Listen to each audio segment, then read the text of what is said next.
Get your game on at the Fanatic Sportsbook in the Gallery at Ocean Casino Resort. Go to Ocean Casino Resort. Go for the win. For more information, visit theoceanac.com. South Jersey's official play-by-play home of the Eagles, Sixers, and Flyers. At 0 point would I ever consider not being a fan of the team. 97.3 ESPN, WENJ, WENJ HD, Millville, Atlantic City. A Town Square media station serving all of South Jersey. Isn't it about time for somebody's favorite radio program? Yeah. 97.3 ESPN presents The Sports Bash with Mike Gill. When I'm driving, I got a guy on the radio who talks to me. I can't see him, but he talks to me. Now, live from inside the Ocean Casino Resort studio, here's Mike Gill.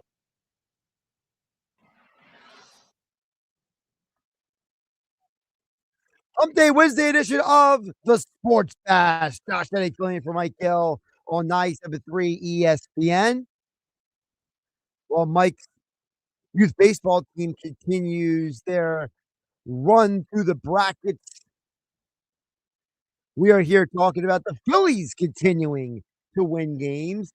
We will talk about the Eagles, Patriots joint practice day number 1. Jam-packed show for all of you today on 97.3 ESPN.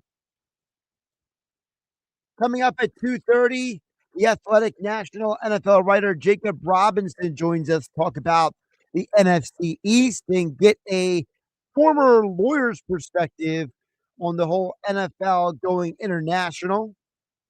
We got the Vic Fangio presser. He had some interesting things to say before today's joint practices. That's coming up at 3 o'clock.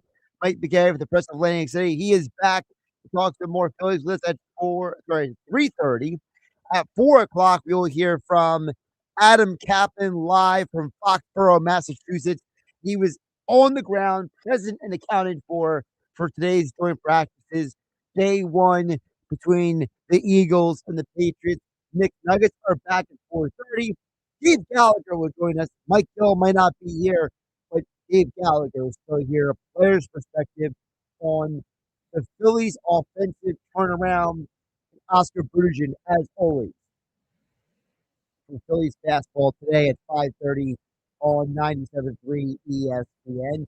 Josh Hennig here in the Ocean Casino Resort Studios, and as always, you will check in on the text board throughout the show at 609-403-0973.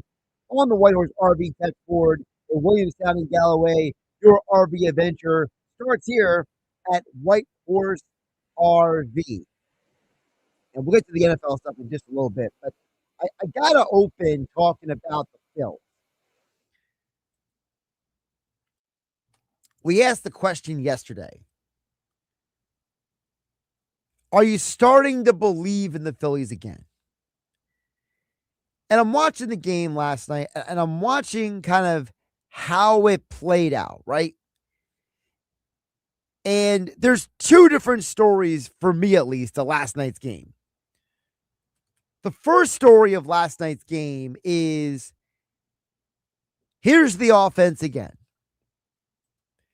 Did you know that the Philadelphia Phillies have not scored fewer than 5 runs in any game that they have won? That's the key caveat. Every game that they have won, they have scored at least 5 runs. The last time they won a game and scored fewer than 5 runs was July 11th. Yes, folks, the Phillies, when they're winning games now, their offense is propelling them to victories. Now, listen, we all know they're not always scoring 5 or more runs. It was just last Wednesday that they lost 7-1 in St. Louis. But in the games they're winning, the offense is putting together really good at bats. The offense is having a good approach at the plate. And that's one of the reasons why I'm excited that Dave Gallagher is joining the show today, because this is a guy, Dave Gallagher, who played at the major league level. So he can kind of give us better insight on how a team can go from being so horrible at their plate approach day in and day out to all of a sudden looking like one of the most reliable teams in all of baseball. Because it's really the offense that is propelling them. And that's the other side of the coin. Another rough outing for Zach Wheeler. Now, he allowed fewer runs this time, but it looked like he struggled to get through 5 innings. Now, we were asking Oscar Budejen on yesterday's Phillies Fastball. He is going to the idea that it's the dog days of summer, that it's the time of year that guys are just kind of struggling to get through to the end. But this whole Wheeler situation does have me concerned. I don't know if it's just dog days of summer. Because if you go through all of Zach Wheeler's starts since the All-Star break, there's only a couple of starts where he has allowed 2 or fewer runs. Last night, the game in Baltimore, which he didn't pitch the whole game, in part because of the weather situation. And then on July 21st, against the Dodgers, he allowed 5 runs to the Marlins a couple weeks ago. He allowed 4 runs against Toronto. And in St. Louis, he had 4 earned runs, 5 overall. So is it just dog days of summer, or is there some sort of we should be concerned about with Zach Wheeler? I don't know the exact answer to that, but I'm just putting it out there because one thing that Zach Wheeler doesn't do very often is allow home runs.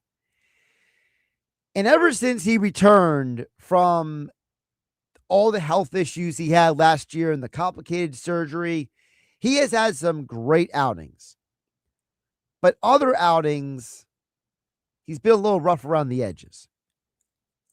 I'm specifically looking at home runs. Historically, Zach Wheeler has not been a guy that has given up a lot of home runs historically. He gives them up here and there, but you don't look at Zach Wheeler like Aaron Nola. Like Aaron Nola is a guy that gives up long balls seemingly all the time. But right now, Zach Wheeler on the year has started 21 games, and he's given up 15 home runs. Now, usually if Zach Wheeler gives up home runs, it's over the course of a season, right? You know, in 2023 and 2024, when he's giving you 32 starts a year, and then he gives you 20 home runs allowed, you're like, all right, it's spread out throughout the year. In past years, when opposing teams have made contact against him, it's been infrequent, right? Just go to last year. He allowed 107 hits and 149 innings pitched. The year before, 139 hits and 200 innings pitched. Usually a pretty sizable gap, right? This year, it's 88 and 120 and a third. So the gap has been closed.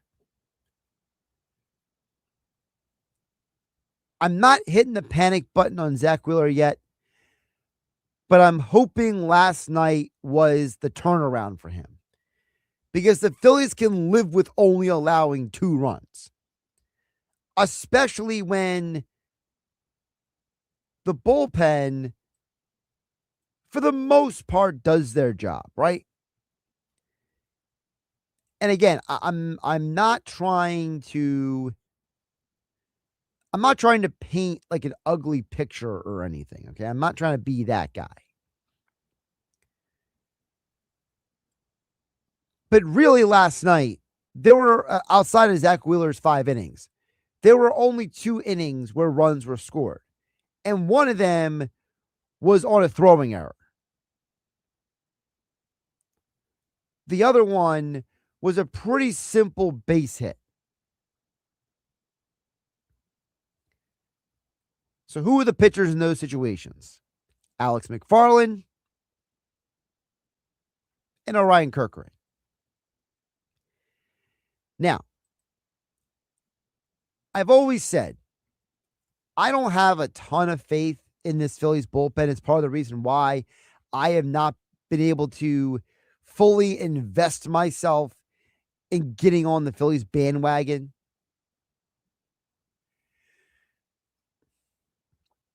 But last night, you do got to give them credit.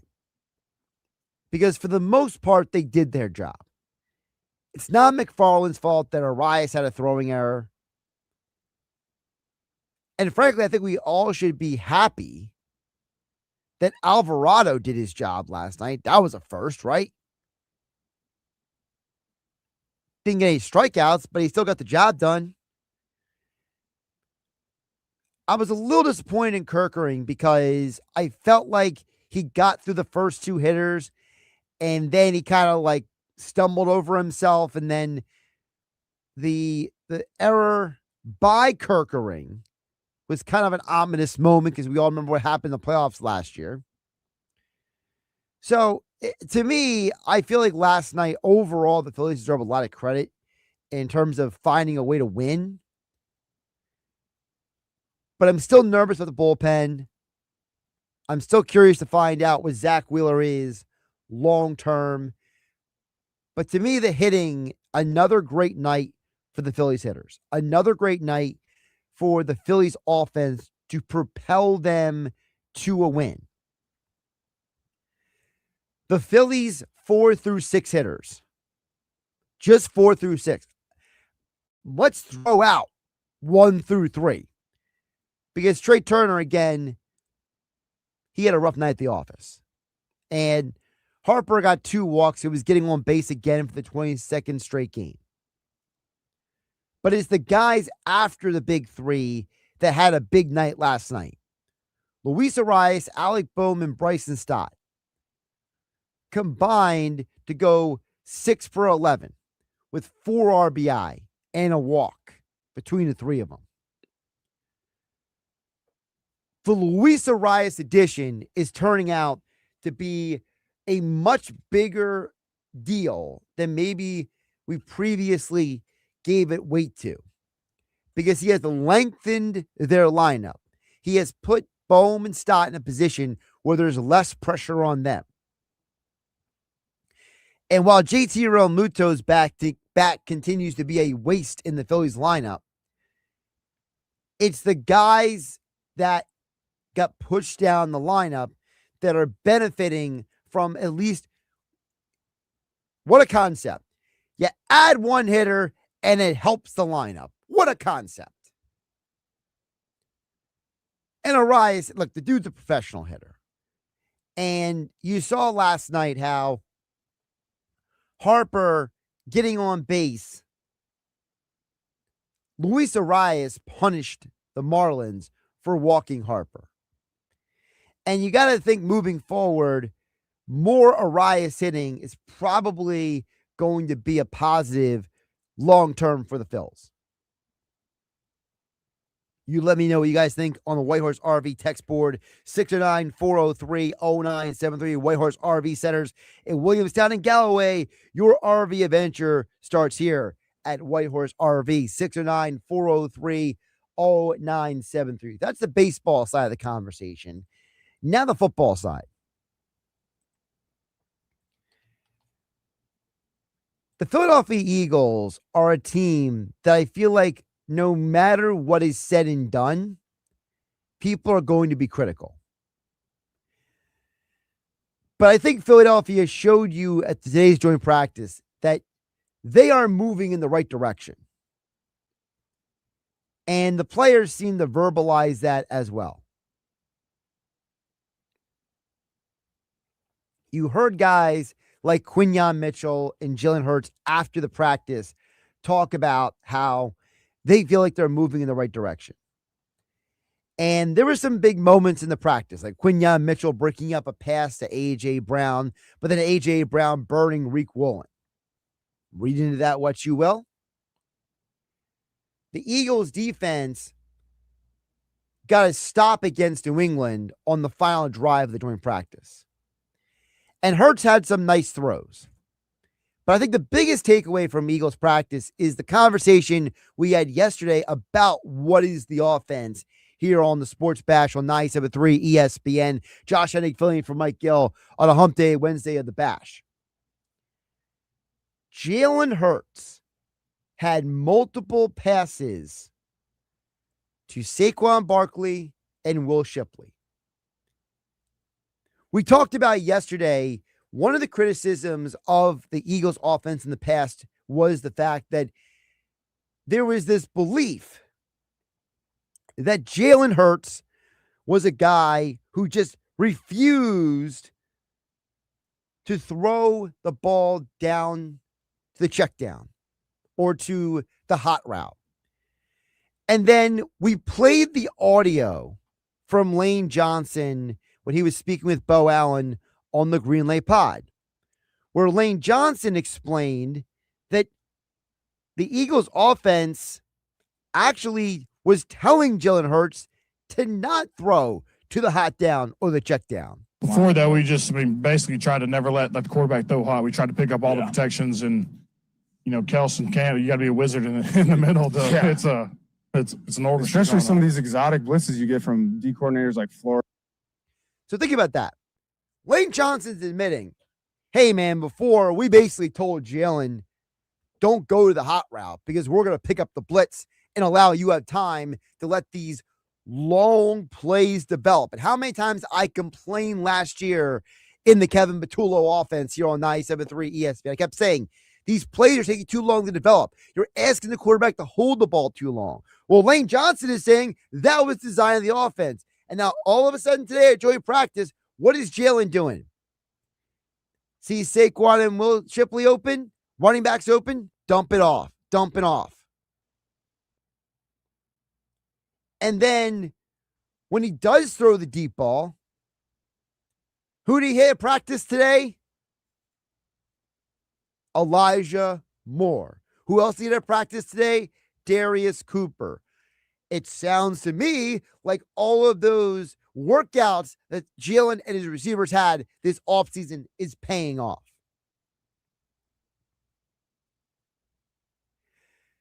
And we had this conversation as well last week.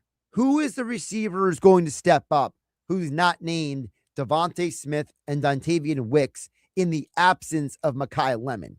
And it's starting to look like between training camp practices and now today's joint practice that Elijah Moore and Darius Cooper are carving out roles for themselves in this offense. Because the premise of the offense, as Landon Dickerson explained as we played the audio yesterday from the Greenlay Pod, they're trying to play fast and do less thinking pre-snap.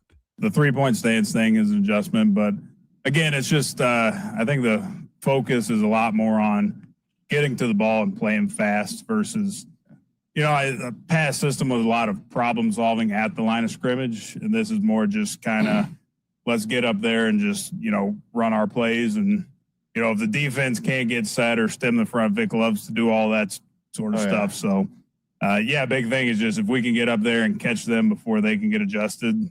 That's kind of a big philosophy of this offense. Yeah. And you saw that happen in real action at today's joint practice.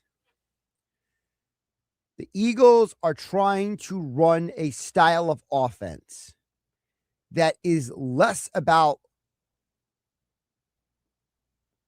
long developing plays. Nope, we're done with that.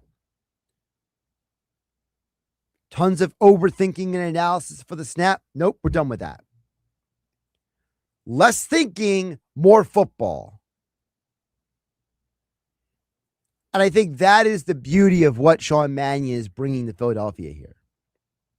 Is that Sean Mannion, as a former quarterback, is telling his quarterback, look, Jalen, I'm telling you right now, we got to get you away from all of this over-analysis at the line. Because I think Sean Mannion, when he reviewed the tape, saw what I saw, what Kurt Warner saw, what Dan Orlovsky saw. He saw what Richard Sherman on Amazon Prime talked about. He saw what other people have analyzed about Jalen Hurts. that the longer he holds the ball, the worse decisions he makes. Not because he's a bad player, but because of the fact that he is somebody who is, when he's decisive, he's really good. But when he's having to think and process or absorb too much information, it's not as good. And now you got to think back to who Jalen has had success with as a player. So right now he's got a former quarterback in Sean Mannion. Before that, when they won the Super Bowl a couple years ago, who was the offensive coordinator? Kellen Moore, former quarterback. All right. Who did they have success with before that? Shane Steichen. Shane Steichen played quarterback for 3 years at UNLV. So wait, are we sensing a pattern here now? So every time Jalen Hurts has had success in the NFL before Sean Mannion came here, he had guys who were former quarterbacks in his ear. How about before the NFL? What did he have? Well, his best year was with Lincoln Riley.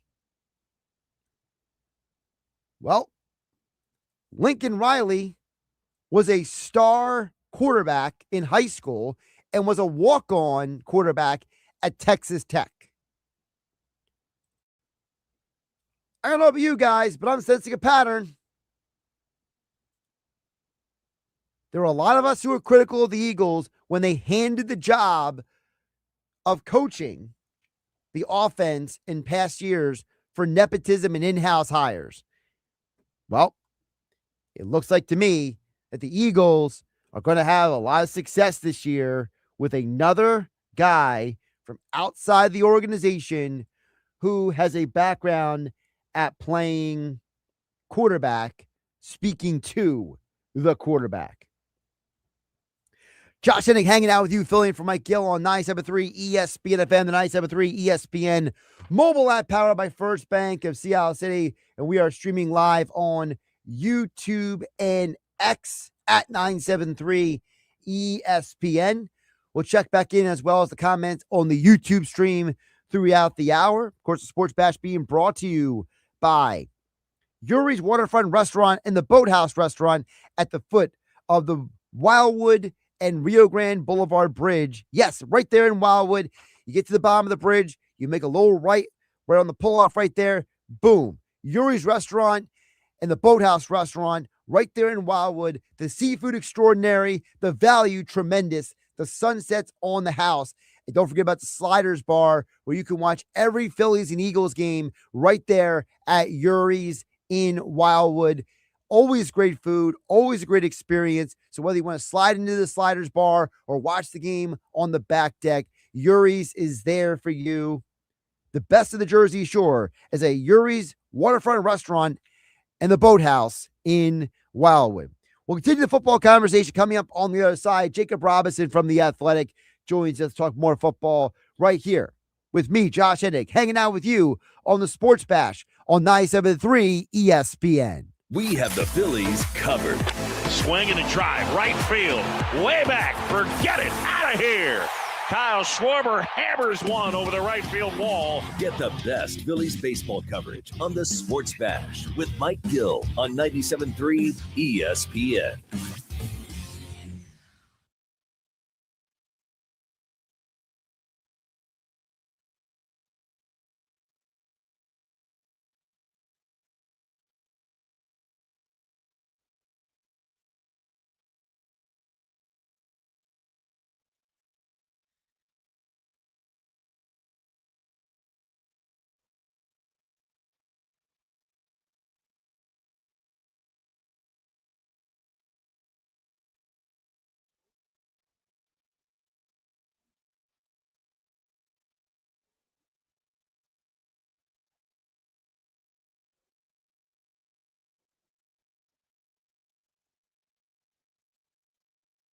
For over 135 years, First Bank of Sea Isle City has proudly served Cape May County with a commitment to maintaining a hometown feel. We provide secure, convenient deposit and loan products every day. We're more than just a bank. We're a trusted community partner, offering personalized banking solutions that make life easier for local families of all ages. First Bank of Sea Isle City. Look for our lighthouse in your neighborhood and discover what makes us different. Member FDIC, Equal Housing Lender.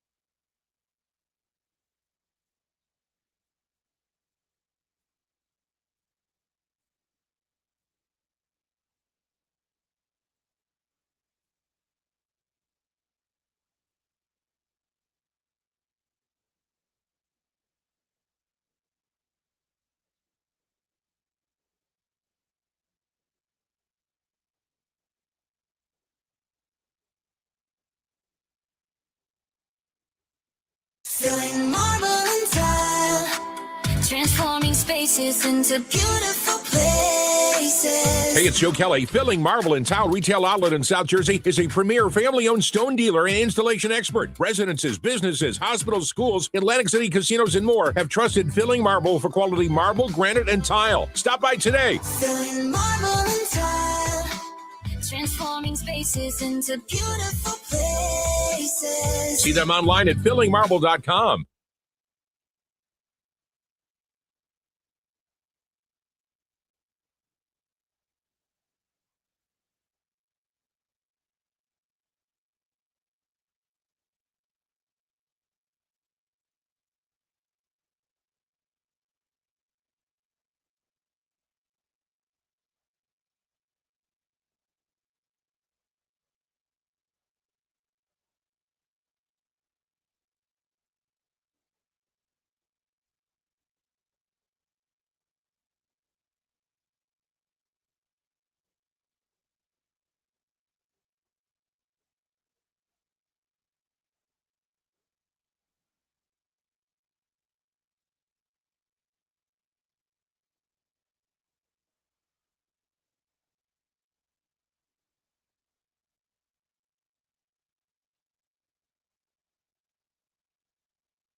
2:31 here on the Sports Bash. Josh Hennig, Philly for Mike Gill, 973 ESPN FM, 973 ESPN mobile app powered by First Bank of Sea Isle. And yes, as always, we are streaming live on YouTube and X at 973 ESPN. Whitehorse RV text board is open at 609-403-0973. Yes, Whitehorse RV Centers in Williamstown and Galloway. Your RV adventure starts here at Whitehorse RV. Jeff from Ocean City chimes in. Says, I've stayed with the Phillies during the ups and downs. Baseball is a long season. The lineup is now beginning to gel. And Jeff, what I think is interesting about talking about the lineup, and we'll go back to the football conversation just a bit, but what's interesting about the Phillies lineup is you're saying they're just now beginning to gel, to which I would ask the question, is the Phillies lineup gelling because of the aforementioned Don Mattingly heart-to-heart meeting with the players?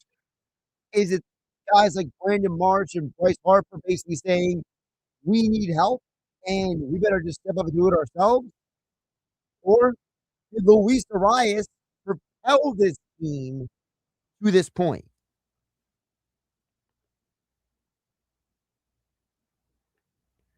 I think that's where I don't know where we draw the line, Jeff, in Ocean City.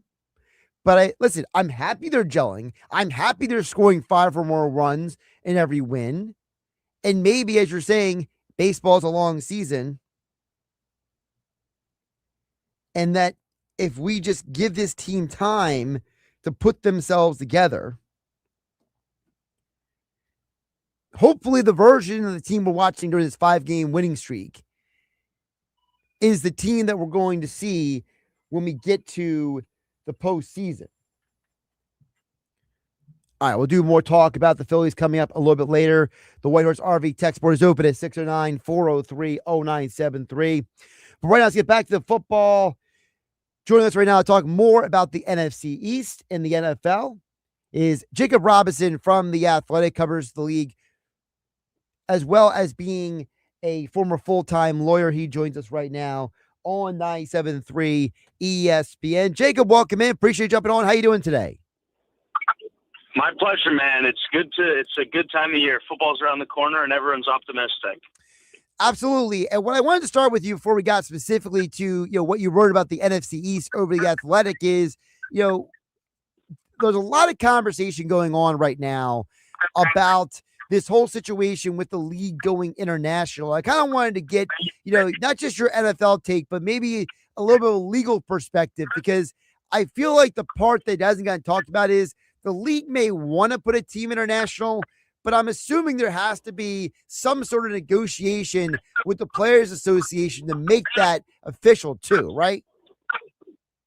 Yeah, it's a really, really good point. I think it's something a lot of people are missing. I mean, the whole reason the NFL has been so successful was because back in the 60s, they got the Sports Broadcasting Act passed in the U.S. They did a lot of lobbying against antitrust rules, really, so that they could create a system, almost like a closed system, where now you can have contracts like they have with the NFL rookie contracts that you don't see in everyday life. And that's a big reason why the NFL has been so successful, is the money that they have coming in from broadcasting. Once you open that internationally and you have a team based in Europe, are you going to follow the EU's laws? Are you going to get a new act enacted there? What's that going to look like? Not to mention all the tax considerations. I mean, we see this in the NBA, where if a player's in Texas versus playing, let's say, for the Toronto Raptors, they're getting taxed much more. So it makes one team much more desirable than the other. And now you've got a league where I'd say 99.9% of players are born in the United States. How many of those players are going to want to go play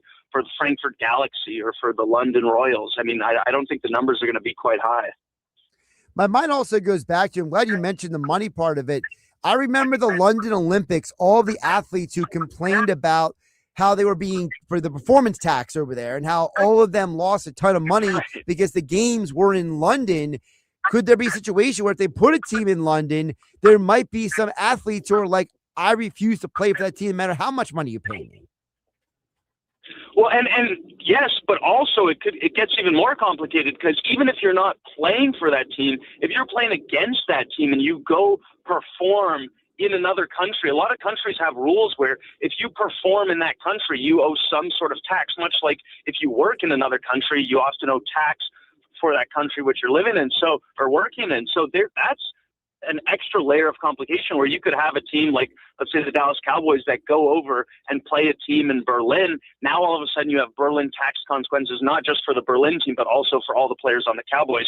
So I can see it being a big issue for a lot of players and a lot of teams that I think is getting lost in the idea of it being a good thing. Is there maybe some part of the reason why they're doing so many games outside of London is maybe the league is exploring to put an international team somewhere that isn't London possibly?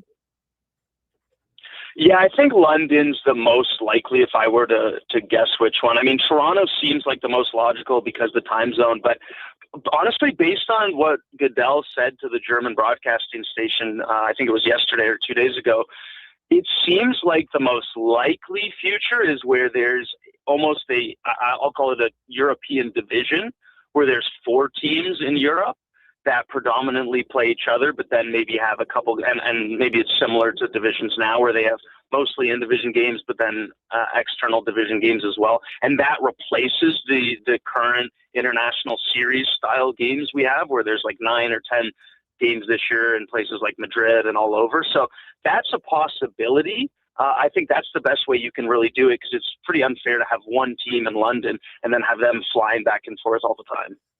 Talk with the Athletics, Jacob Robinson here on the Sports Bash. Josh Hennig filling for Mike Gill on 97.3 ESPN. Jacob, I want to get to your article you wrote about the NFC East, your kind of preview article, because there was a comment you made in the article that I think gets overlooked in a lot of our conversations about the Eagles and the Giants and the Cowboys and the Commanders. And one of the comments you made in the article, I want to give you the opportunity to expand on it, is you mentioned about how there's so much talent on the Eagles roster. I feel like that gets overlooked sometimes because, if an Eagles fan says that, right, it kind of sounds like, oh, you're just saying that because that's your team, right? But for you to kind of put that out there, it almost sounds like you're saying at the end of the day, the team that probably has the best chance, if all things are equal, everybody stays healthy, is the team with the most talent. And you feel like that's Philadelphia. I think so. And it's easy to look at teams like the Cowboys and see all the moves that they made on defense. And it's exciting. And I remember last year, and part of the reason why I said that about the Eagles is because last year I wrote a similar thing about the Cowboys, how they made a bunch of moves on defense, that they hope to revamp the unit. They can't be worse than last year. And it turns out they were somehow worse than last year. They were one of the worst defenses in NFL history. And so I think it's easy to look at moves other teams make and get excited about them. And then see Philly, it's almost a bit tiring to look at them and see all the talent that they have.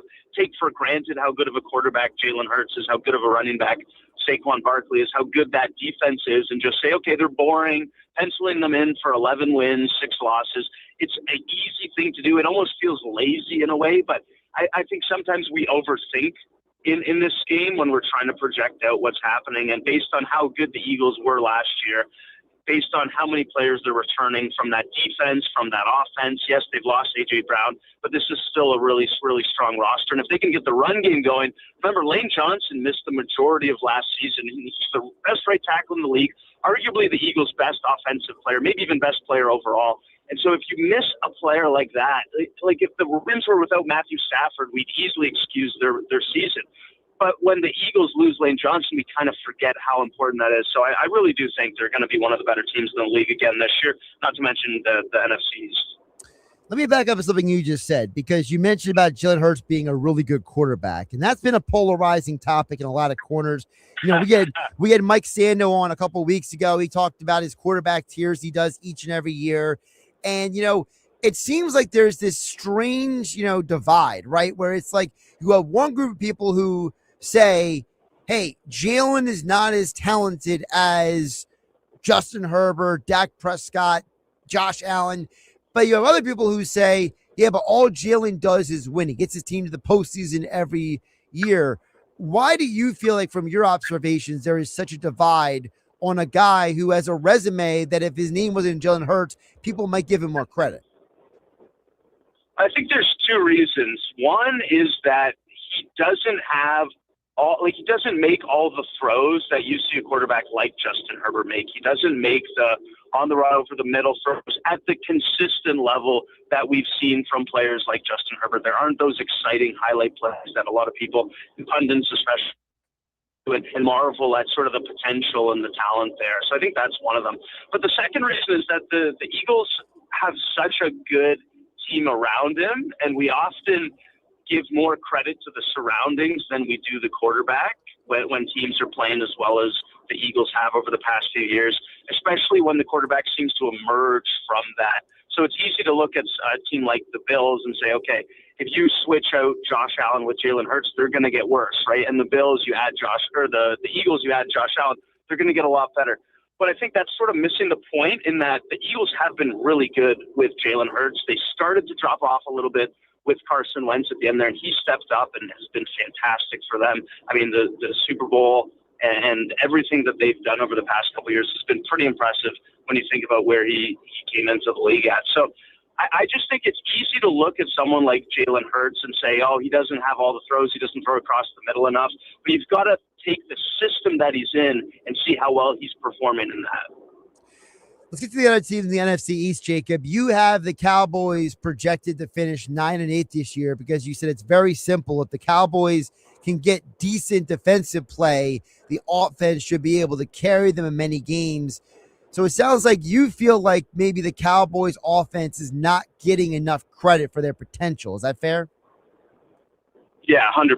I mean, this was the second best offense in the league last year, and we're looking at the Rams, and they're the Super Bowl favorites. They were so close to making the Super Bowl, and they would have definitely won it had they made it last year, largely due to that offense. Their defense got a lot better, obviously, with Myles Garrett and Trent McDuffie. So it's really easy to look at the Rams and say, okay, clear Super Bowl favorites. Cowboys have an offense that was almost as good as the Rams last year. If their defense can get to a point where it's half as good as the Rams, you're going to be in every game, and Jerry Jones famously is all in this season as he has been every year for the past 25 seasons. It hasn't really resulted in anything, but I think to count them out just because we're underrating the offense is going to be a big mistake this year. I think they can keep them in any game they need to. Whether or not the defense can stop opponents from scoring more than 25 points is going to be the question. Down in Washington, you bring up the point that really scared me about the Commanders, which is the Tunsil injury to me changes everything for that offense. Like on paper, it looks nice that they have added guys like White and Diggs to the offense. But to me, no Tunsil means Jaden Daniels has a chance to get injured again. And I think that could be the beginning of the end for their season, right? It breaks my heart. It's like when you get a new car and you've set everything up nicely, and then the first time you drive it, you get a flat tire, and it's not repairable.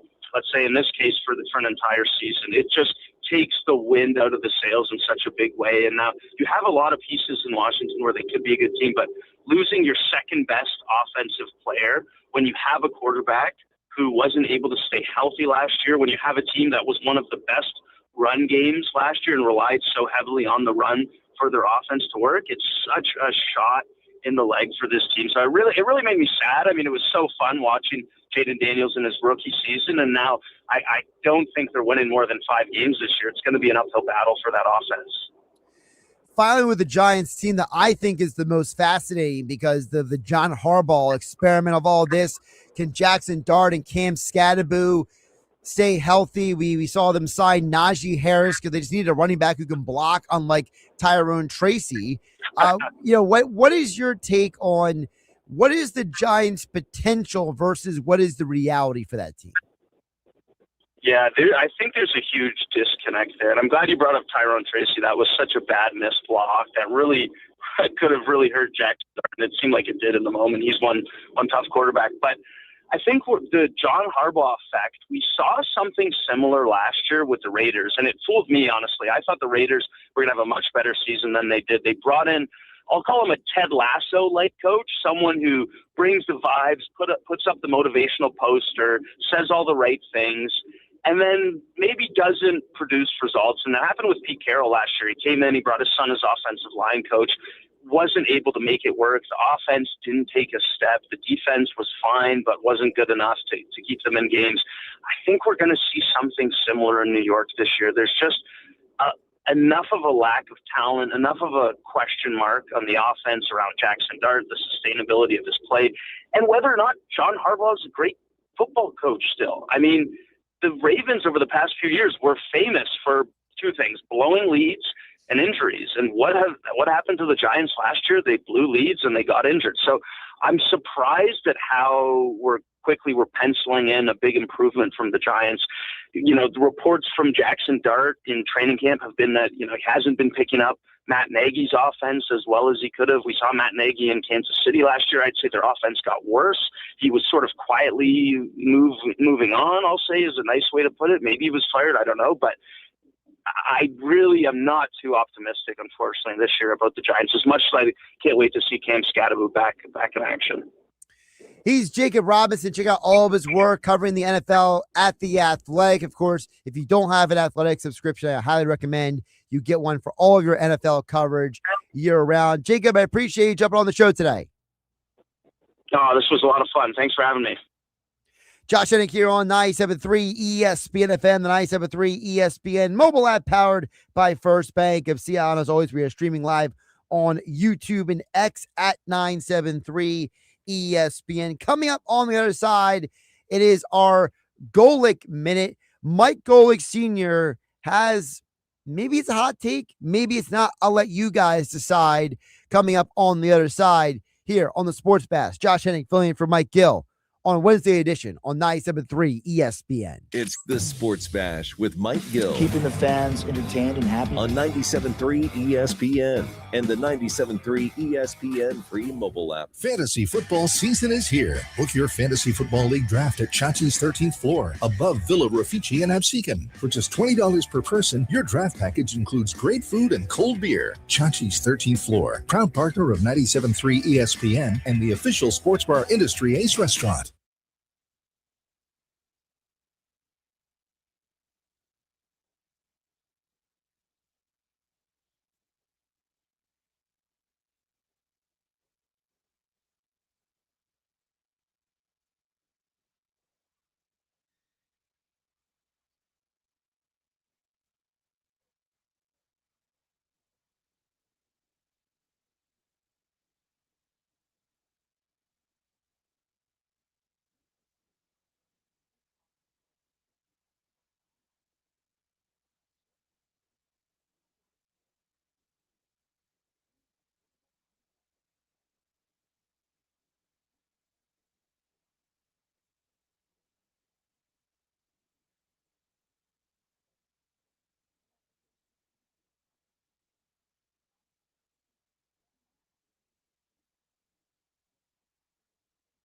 Go for the fun times and the tan lines.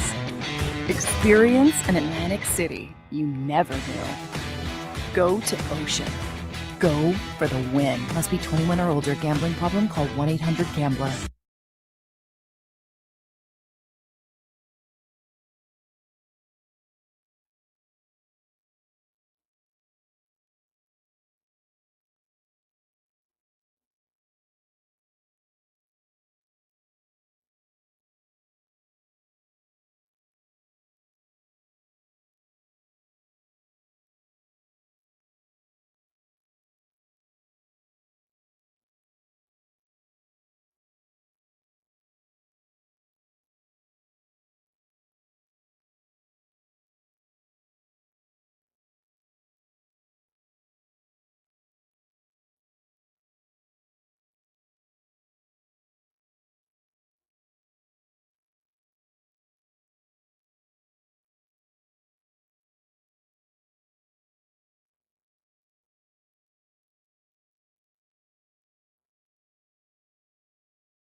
Ventnor Social is Down Beach's go-to place for game days. No shower happy hours, beach nights, live music, great food, cold drinks, and being social. From cheering on Phillies baseball team and other sports action on their 20 big screen TVs, to enjoying a cold beverage on the roof deck, to playing an arcade game, plus game day food and wing specials, along with other delicious cuisine. Get social at Ventnor Social, Ventnor Avenue in Ventnor. Check out their Facebook page for the latest specials and events.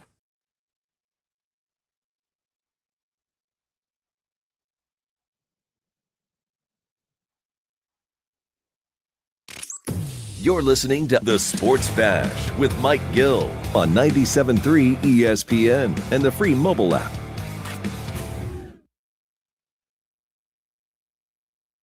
I personally think joint practices are better than preseason games.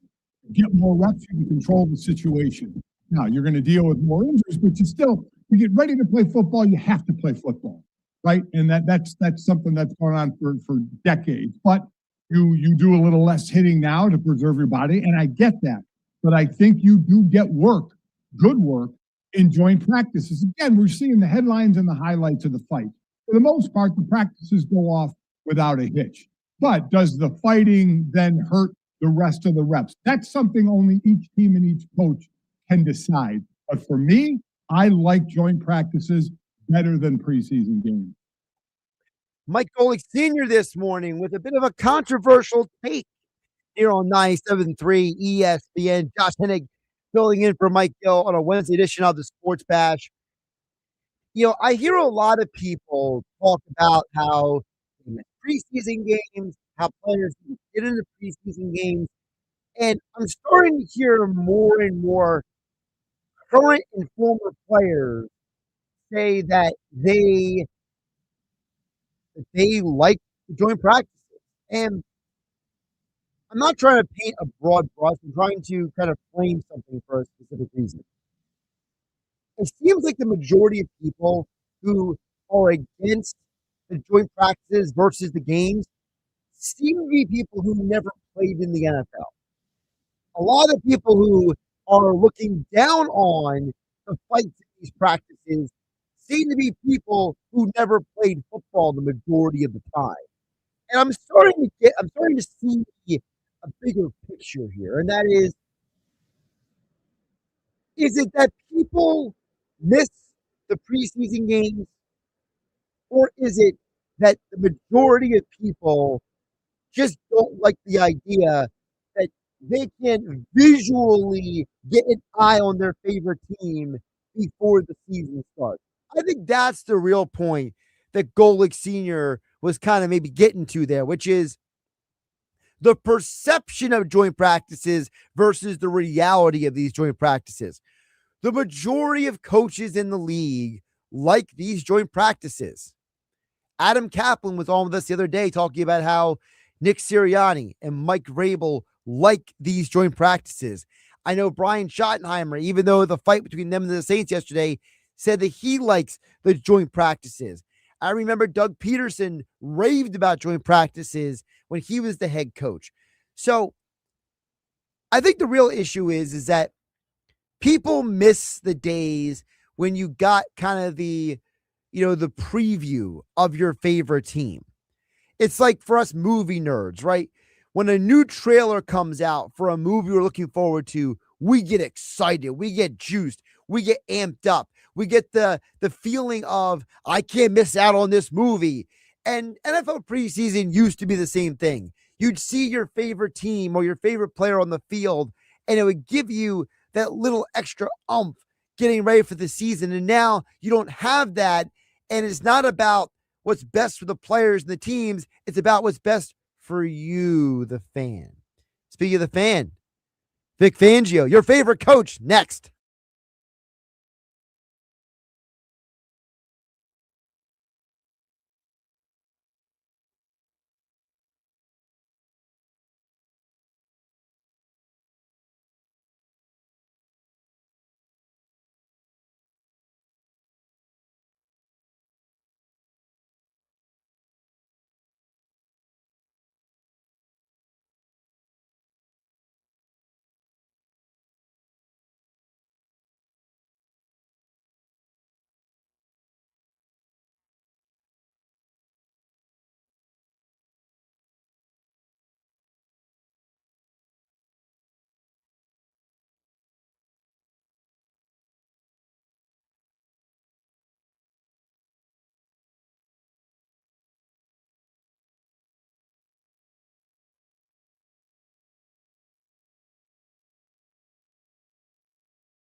97.3 ESPN and the 97.3 ESPN free mobile app.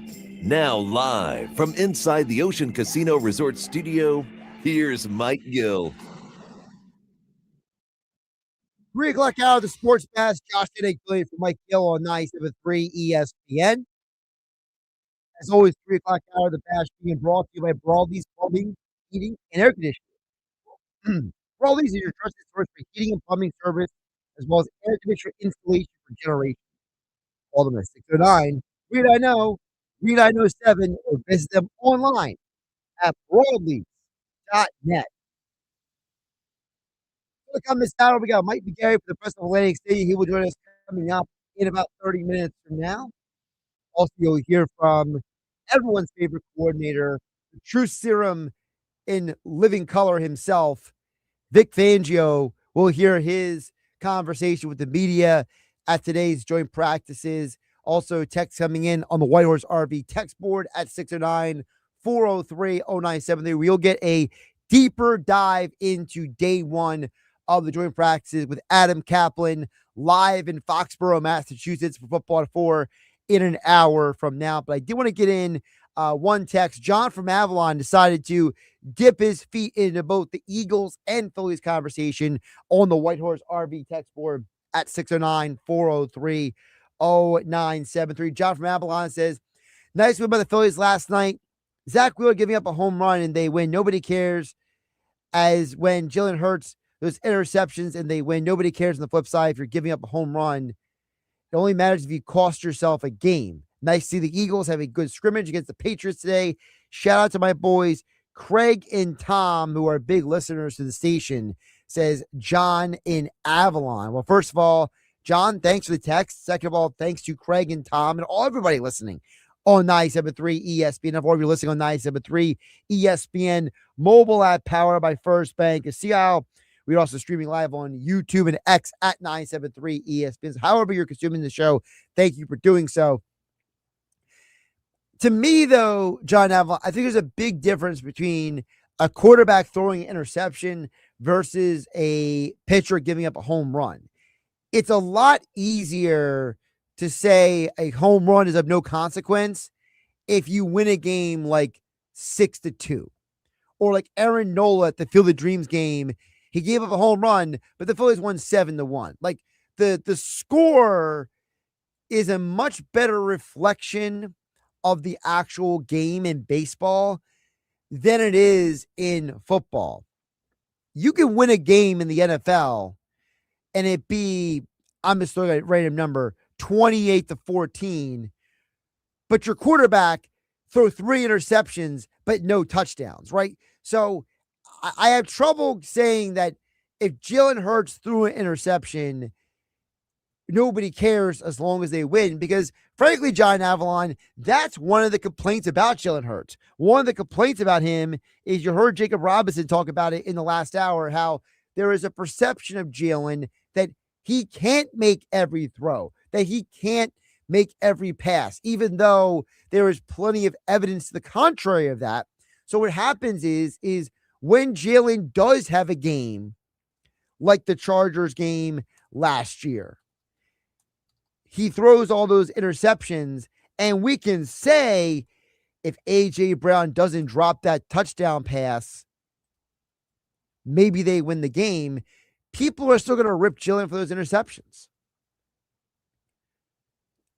In my mind, I always go back to, because even though Jalen is a risk-averse quarterback, he is not a quarterback who throws a lot of interceptions on the regular. My mind always goes back to the 2022 season. The Eagles lost in Chicago. I think it was later in the year. I don't remember exactly what week it was, but I know the game was in Chicago. The Eagles won 25-20 in that game. But Jalen had 2 interceptions and no touchdowns. And I will never forget the discord the next day after that game was, well, the Eagles were fortunate to win that game because Jalen threw 2 interceptions. So I think that giving up home runs and throwing interceptions are very different, because we as football fans, we aggressively nitpick every single thing our team does on an NFL Sunday. We're not as aggressively nitpicking every single at bat unless you go 0 for 4, right? We're not aggressively nitpicking every single inning a pitcher pitches because, again, Aaron Nola gave up a home run, but he still gave you 6 innings in the Field of Dreams game. You won 7-1. So I agree with you on the idea that nobody cares, quote unquote, giving up the home run. But I think the interception, and if I remember correctly, Jalen had like 2-3 rushing touchdowns in the game, but he didn't throw any touchdowns. But because he had 2 interceptions, people were like, can you win a championship with a quarterback who doesn't throw touchdowns and throws interceptions like that? So again, I think that there is a huge difference, John Avalon, between the quarterback throwing an interception and the pitcher hitting a home run. Now, like you said, good day of scrimmages for the Eagles. For those who didn't hear, Jalen Hurts, some good moments, getting the ball to Elijah Moore, dump off passes when facing pressure to Saquon Barkley and Will Shipley. I was going to say the white running back, but I forgot his name for a minute. Someone, I'm sure, will probably text the White Horse RV text board ripping me for that comment at 609-403-0973. But on defense, there were some good moments as well. A.J. Brown couldn't get any action against Quinyon Mitchell. Had a better day against Reek Woolen. Vic Fangio, the Eagles defensive coordinator, the ultimate truth serum of the Philadelphia Eagles, spoke to the media before today's joint practice. Here is what the defensive coordinator had to say. We are your home for Eagles football in South Jersey, 97.3 ESPN, bringing you Nick Sirianni press conferences as well as Vic Fangio every single week right here on the Sports Bash. Here is the Phillies fan and Eagles defensive coordinator, Vic Fangio, on the Sports Bash. Who's first? Come on, Jeff. What do you got? I got you. So I don't know if Cooper would be your first outside cornerback if one of the top 2 guys would get hurt. But will you ever work him in there, or do you just feel comfortable with him there based on what he's done in the past? Yeah, he's worked in there in drills. I've told the DB coaches to make sure he's stayed up to snuff there, both mentally and technique-wise. How big a test is this for Quinyon and those cornerbacks who wouldn't see practice? I don't know. Are we sure AJ's practicing today? Can you tell us? It's all every snap you take in the NFL is a test. How important are these joint practices just in terms of evaluation especially for those guys who might not see any reps or limited reps during those games? Yeah, I love doing these things. I think these things are great. I wish we would do another one. It's great to go against a new team, new schemes, new players. You'll learn things. You're going to get unscouted looks and plays, and you see how people react. These things are tremendous, and can't get enough of it. What made you want to play about your guys from these that? It's just part of the process. Possibly. In Jihad's case, what made you want to play him in that first game, and how's he coming in?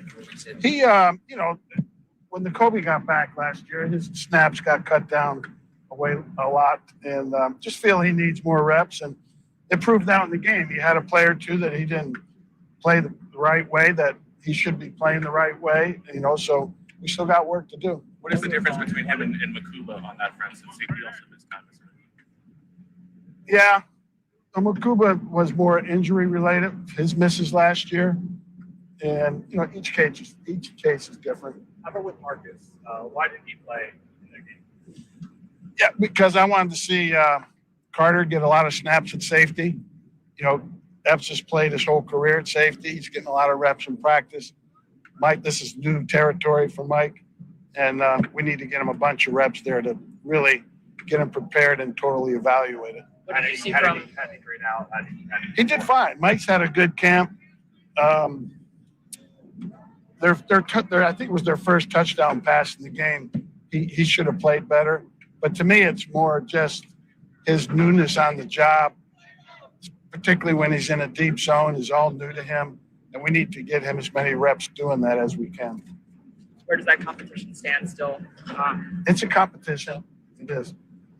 Nick, what's impressive about Trot, his training camp and everything like that? Yeah, he, he's reaping the benefits of being in the system for 3 years. He's matured. He's picked, he always knew what to do, but his processing is a whole lot faster and quicker. I mean, the most important quality you can have as an inside backer is instincts, play recognition, and his is really showing more in this camp than it had before. Are you happy with the edge group in light of the fact that Bernard hasn't been part of practice for a little while? Yeah, I don't know when Bernard will be back. That injury he got in our weight room, is going to take some time to heal. Yeah, I'm very happy with Nolan and Jalix. AK is coming along. The other guys are coming along. But we need to get, we need our third and fourth until Bernard gets back to really solidify their positions. How about Epinesa in particular? You spoke about him before. Yeah, he's been doing good, and he played good in the preseason game. He had a great learning experience on that pass he got beat on. I'm really happy that happened, because it was a preseason game. But not only for him, but all the outside backers / edge players. It's a great learning experience on how to play that play. And he's doing good. He's picking up, we dropped those guys a little bit, not a lot, and he's really done well with it, and I think he'll continue to improve. What did Ty Robinson show you? Yeah, he came to life, He's been on life support since he's been here, but he came to life. And hopefully that will continue. Vic, from Boston, just generally speaking, what are some of the challenges in covering A.J. Brown? What makes him so effective out there? Well, he's a big receiver. He's strong. Got strong hands. 50-50 balls are his friend most of the time. Just a big, strong, athletic, instinctive good receiver. I know you asked us to calm down on Bernard and Weaver storylines, but Weaver in particular, seeing him out there, did anything jump out? So you're not calming down? I'm not calming down on it, yeah. Those are our two exchange students. They're doing fine, but they got a long way to go. You mentioned Trot 3 years. It's kind of like Keely 3 years. We saw the interception, and we also saw some other. Yeah. I think Keely is, he's been everybody's pinata doll for a while. I kind of sense he could be coming. We'll see. See how he does these next. I think, somebody asked the question, these 2 days. I think these 2 days for him are big. Okay? What's been your impressions of some of the safety depth with guys like Maxim School and Bushkin on the back? Yeah, they came alive in the game, did some good things. I think they're two good young prospects. We'll see how it all shakes out when you have to get to 53. You talked about Chance. Yeah. You talked about Chance before, but with Deontay and Smile, it seems like you have real depth at that position. Say that again? With Deontay and Smile, it seems like you have some pretty interesting depth there. Yeah, our ILB position is, probably our deepest position on defense. We got Trotter and Smile that are two good quality players. Campbell, who's been hurt for a while, but I think he'll be back out there today. And Deontay, so I feel good about those guys. Do a couple more. With Keyshawn and them missing so much time, what do they have to do to catch up? Catch up. And how do they kind of do that? It's hard to make up for lost time, especially with the way we practice anymore in the league. Reps are at a premium. It'll be hard. What about Josh's offense? Test for you a good Yeah, I don't know exactly what they'll show us, but they've always been, last year they played a fullback a lot, so they're one of those teams that still plays a fullback. We haven't seen any of that, so that would be good to see. They're a little bit more spread. Our offense is more condensed, so that would be good. Everything's valuable. It's going to be great to go against new stuff. Elsewhere in the league, there have been. What's that?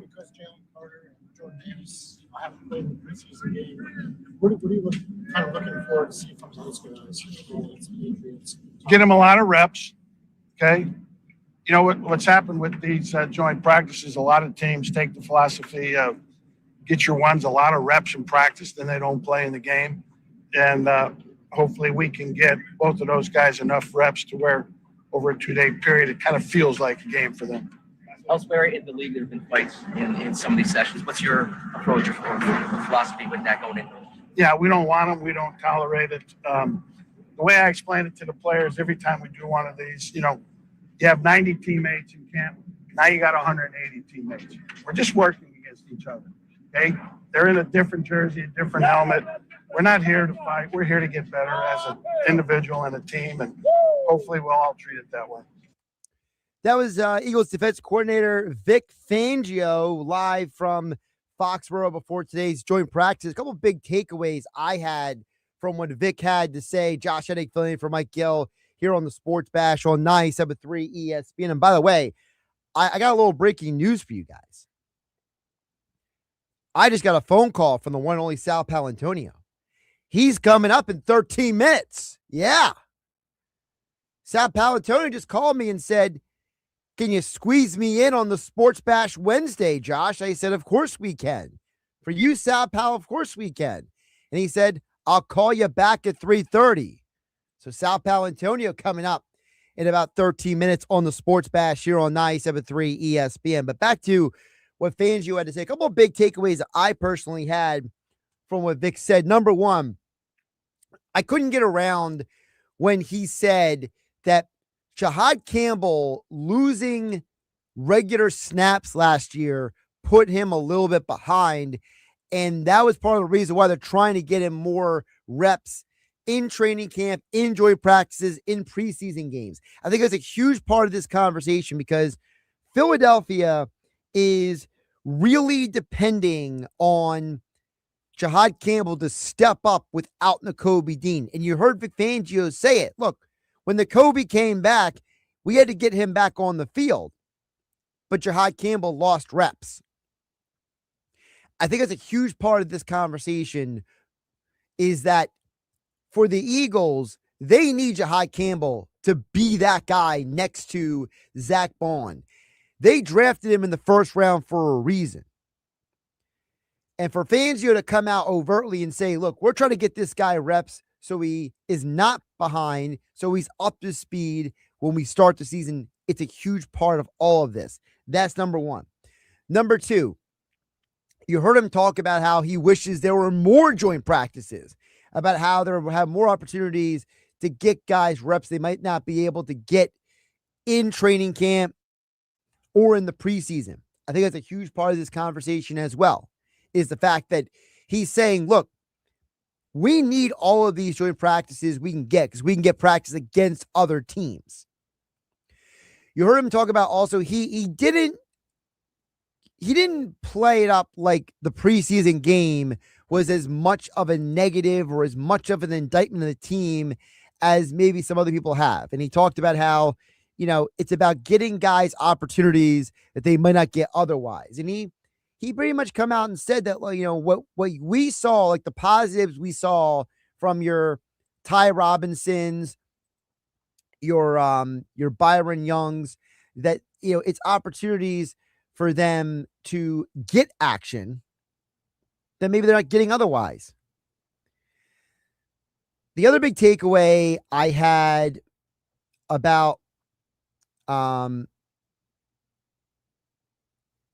safety position specifically, he talked about how they're trying to get Michael Carter more actions at safety. And he said, look, Epps has played his entire career at safety. So they basically know what you're getting from him. They don't know what they're getting from Carter at safety. So it was important for them to get a ton of reps at safety. And he said that, Carter's had a good camp. He was fine in the preseason game. And he says he could play better, but he's new to that position in Fangio's scheme. So he said, look, it's a competition for who's going to get the majority of the reps at safety. But he kind of gave you an idea that between Carter, Epps, and Makuba, some combination of those guys are going to get reps at safety, especially when there's nickel and dime formations, because Philadelphia still likes the idea of Budejen playing the nickel corner. You also heard him compliment guys like Jeremiah Trotter, guys like AJ Epinesa, Ty Robinson. So Fangio is kind of giving you an idea that, hey, the secondary guys, they're showing me a little something.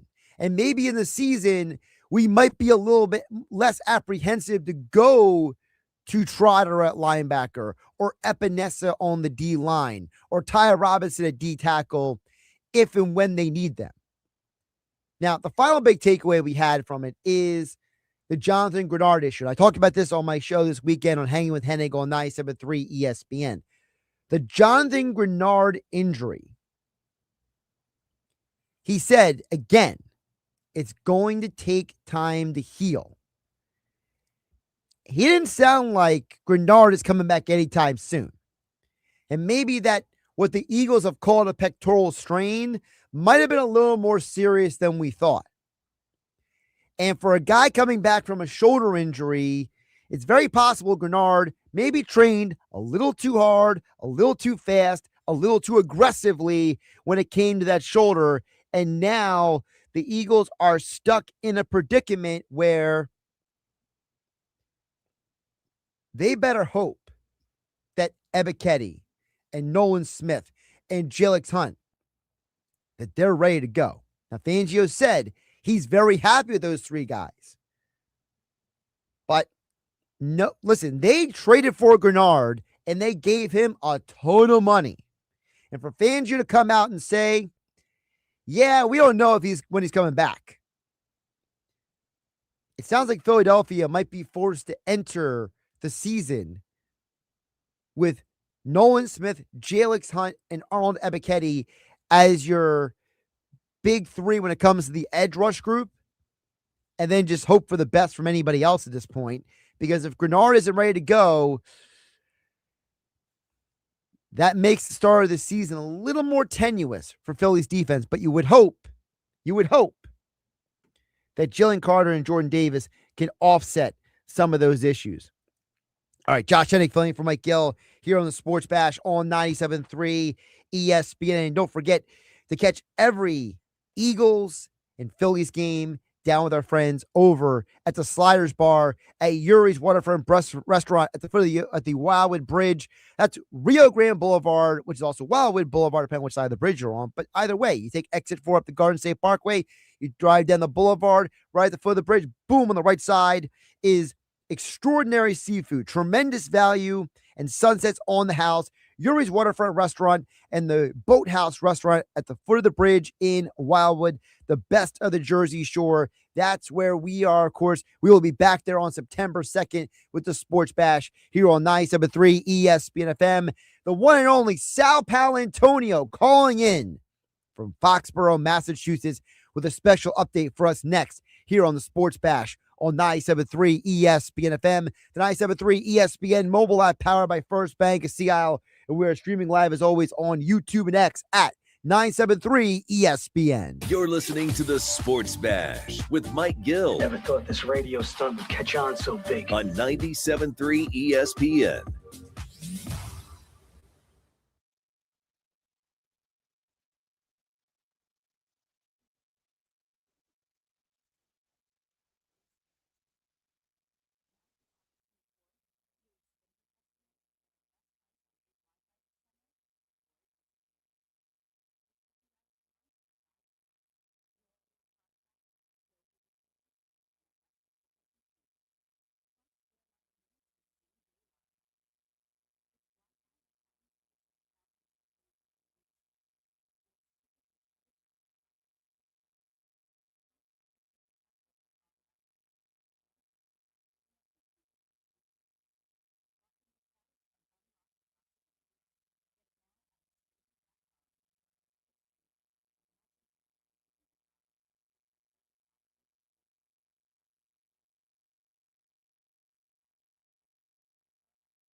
Indeed presents hires you can't afford to get wrong, like a social media manager. Did you just post our Q4 earnings to your personal social media? Oh yeah, used a trending audio and everything. That's confidential financial data. Relax. It only went a little viral. The SEC just commented with the eyeball watching emoji. This is a job for sponsored jobs. This is what happens when you don't sponsor your job on Indeed. Next time, get matched with quality candidates with Indeed sponsored jobs. Visit Indeed.com/hire now and sponsor your job today.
Josh Hennig back here filling for Mike Gill, Hump Day Wednesday edition of the Sports Bash. 97.3 ESPN. Of course, you can hear Mel Reese and Mike Quick call all the action this Saturday, Eagles Patriots game 2. But today was joint practice day 1, and we have a surprise guest. The one and only Sal Palantonio reporting live from Foxborough, Massachusetts after day 1 of Eagles Patriots joint practice. Sal, how you doing today? Oh, I'm doing great. Great to join you on the Sports Bash on this beautiful day here in Foxborough. Yes, day one is in the books, and it was a very eventful day on both sides of the field concerning A.J. Brown and Jalen Hurts, I got to tell you. Well, you started there, so let's go to where all the social media people are freaking out about. It seems like Quinyon Mitchell versus A.J. Brown, for the most part, round one goes to the Birds, right? Right. The first, not by accident, the Patriots dialed up on the first play from scrimmage in these joint practices here in Foxborough was a 9 route, a go route by A.J. Brown down the left sideline right in front of all the fans. And they had the largest number of fans here in Foxborough in training camp history. Over 12,000 people came out to see A.J. Brown versus the Birds.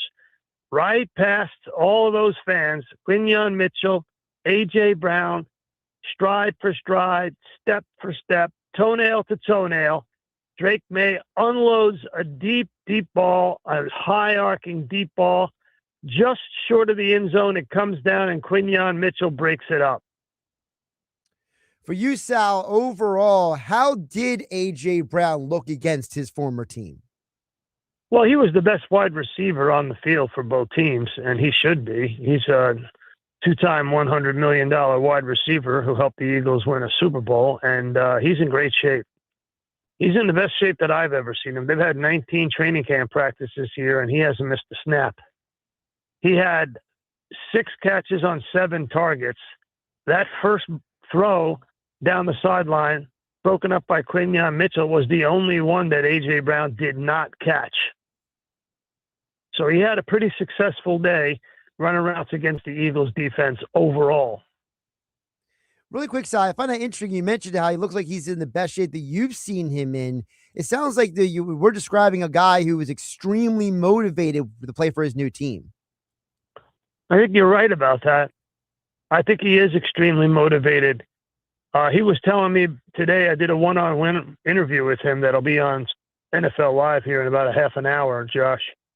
And he was telling me that he and Drake May, after practice, spent a lot of time together in one-on-one film sessions, just the two of them, going over the tape of practice and making sure that they're on the same page. You know, the Patriots offense, going back to the Brady days under Josh McDaniels, and Josh is still the offensive coordinator here, they run a lot of option routes, which means the quarterback needs to know where the receiver is going at all times.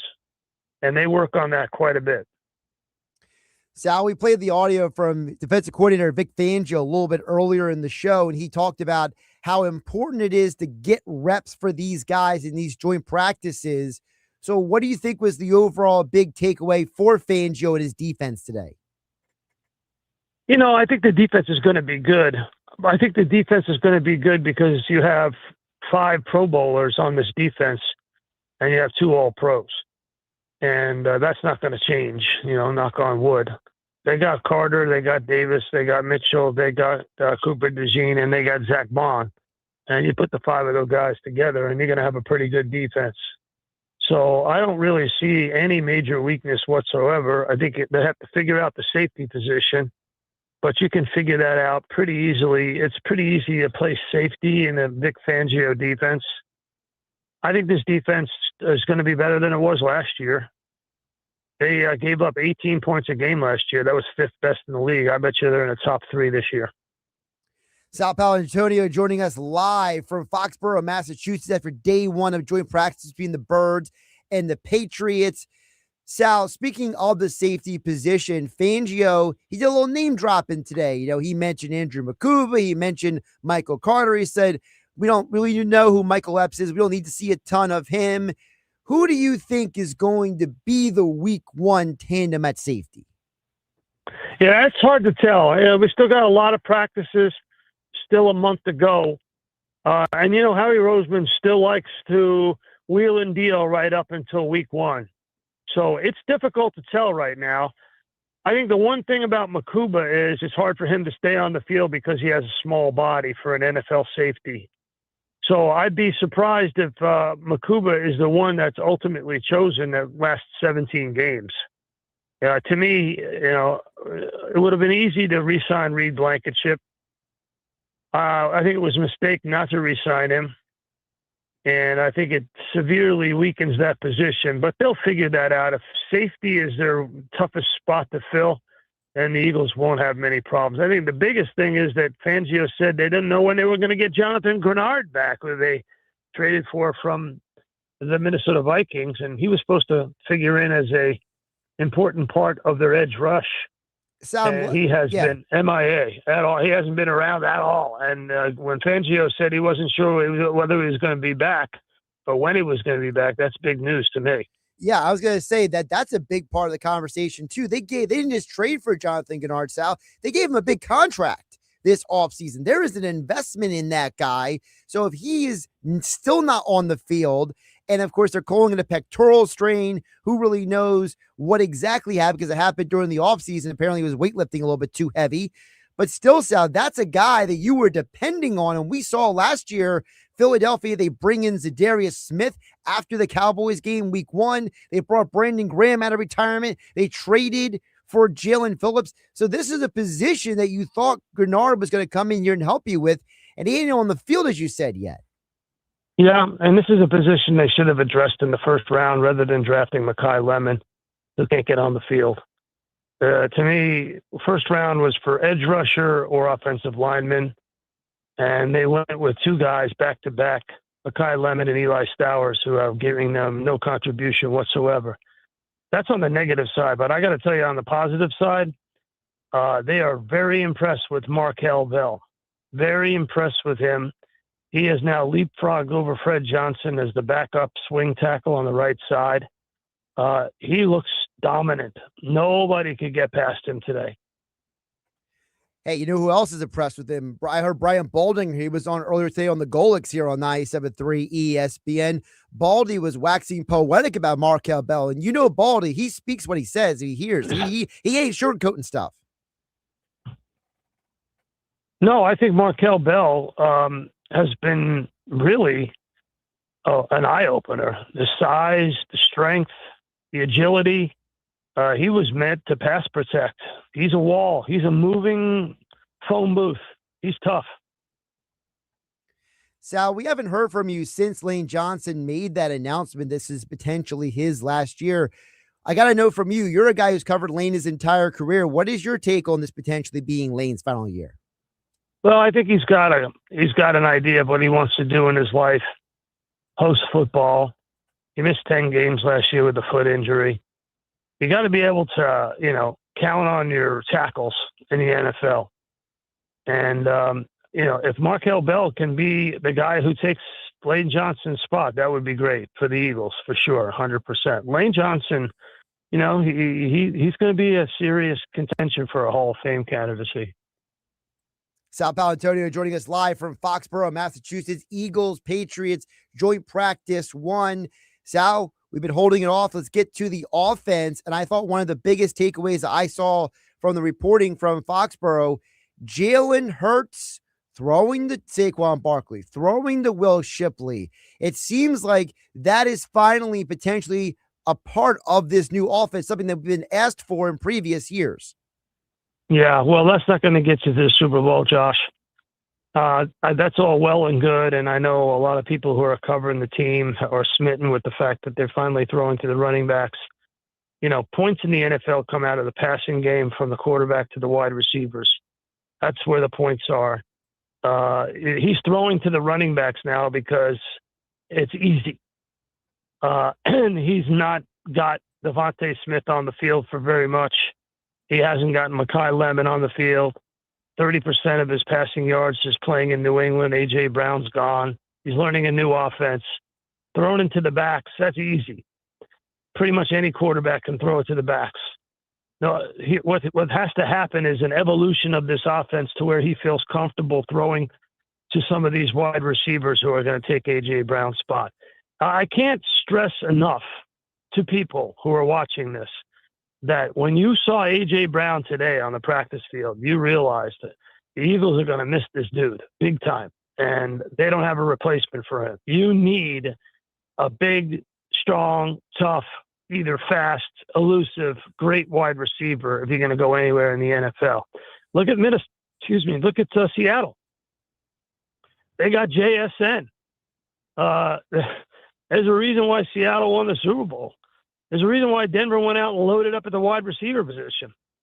There's a reason why the New England Patriots, after they lost Stephon Diggs, went out and got A.J. Brown. You got to have a big, strong wide receiver, somebody who can carry the team in times of trouble, make the electrifying plays. That's what the NFL is all about. You want to dink and dunk to Shipley and Barkley and Bigsby and all them guys? Okay, yeah, that's good. But, that's going to extend the length of drives and open you up to all kinds of other mistakes, penalties, and or turnovers. You got to get the explosive plays. And that's one of the things that Nick Sirianni has preached over and over and over again. I've heard him talk to me about it, pregame, postgame. What are the explosives? Where are the explosive plays coming? You can hear it. You can hear him say it. He calls them explosives. Where are they coming from? We don't want to turn the ball over, and we need explosive plays. Well, you're not going to get explosive plays unless you get Saquon Barkley in a swing route, and then he takes it 40, 50, 60, 70 yards. So I think a lot of people listening would ask you, Sal, is there a guy on this team who is a potential for explosive plays for the receiver? Or do you think Howie might have to make a trade before the start of the season? Well, they got Devontae Smith, and he's certainly capable of them. And, Jalen Hurts threw 3 interceptions today. 3. He threw 3 interceptions. That's not been talked about. Do you think it's not been talked about because how people reacted to the viral video that came out of him being intercepted last week, that maybe some people are trying to downplay it? I don't know. I really don't. But the Eagles' offense is slow going into shape. And, I'm going to give Nick Sirianni the benefit of the doubt because he's 5-0 in openers. He usually figures out how to get the team into shape in time for the opener. But they need work for sure. All right, Josh, I got to hit NFL Live. It was great talking to you. Thank you to Johnny G and the Griner team at Berger Realty, Ocean City, New Jersey, for supporting us on this show. And I will talk to Mike Gill when he comes back with a World Series trophy. He is on his way. Sal, enjoy Foxborough. All right, Mike. Thanks a lot, Josh. Bye. Yes, Mike Gill is right now. Actually, they're waiting on a rain delay right now to play their game today. But Mike Gill will be back on Monday here on the Sports Bash on 97.3 ESPN. So great points from Sal Powell. I like Rico chiming in the Whitehorse RV text board saying Sal better than ever, has no agenda, tells it like it is. Credit to all of you guys, Mike Gill and everyone, for Sal Powell calling in. Well, that was Sal also. Sal deserves credit, Rico, Sal called me. He said, Josh, I got to get on the radio. I said, Sal, what time do you want? Couple of things that I took away from Sal Powell there. He made it sound like that maybe all the conversations we've been having about safety is not as a big deal as people are making it out to be. And I find that a very interesting take because Vic Fangio is a guy who has made it very clear that he's not putting people on the field unless he's comfortable in their knowledge of his defense. And Sal is saying, look, safety is a position in Fangio's defense that people can learn. So if we do go into the season, and just using an example, it's Michael Carter and Mike Epps, Sal Powell doesn't sound like a guy who's too worried about that. He doesn't sound like he's sweating that. What it does like Sal Powell is worried about is how are the Eagles replacing A.J. Brown's productivity? He's not looking at it as this is just a new offense, different way of doing things. Sal Powell's saying there's nobody on this team who is an obvious replacement for the production that is lost from A.J. Brown. And you've heard him say it today. You've heard him say it in past weeks with Mike Gill in the Sports Bash here on 97.3 ESPN. Sal has been very clear about this, that the drafting of Mekhi Lemon was something he did not agree with. And not just because Mekhi Lemon is injured right now, but Sal said it all the way back in April and May. Sal was very clear. He said it again today. Philadelphia should have used their first-round pick to go get help on the defensive end in the pass rusher spot. That drafting Lemon And listen, I don't think that Lemon was a bad pick necessarily. I don't think Sal is saying Kyle Lemon's a bad player. But I think what Sal is trying to say is that's a guy that you could have used resources for something else.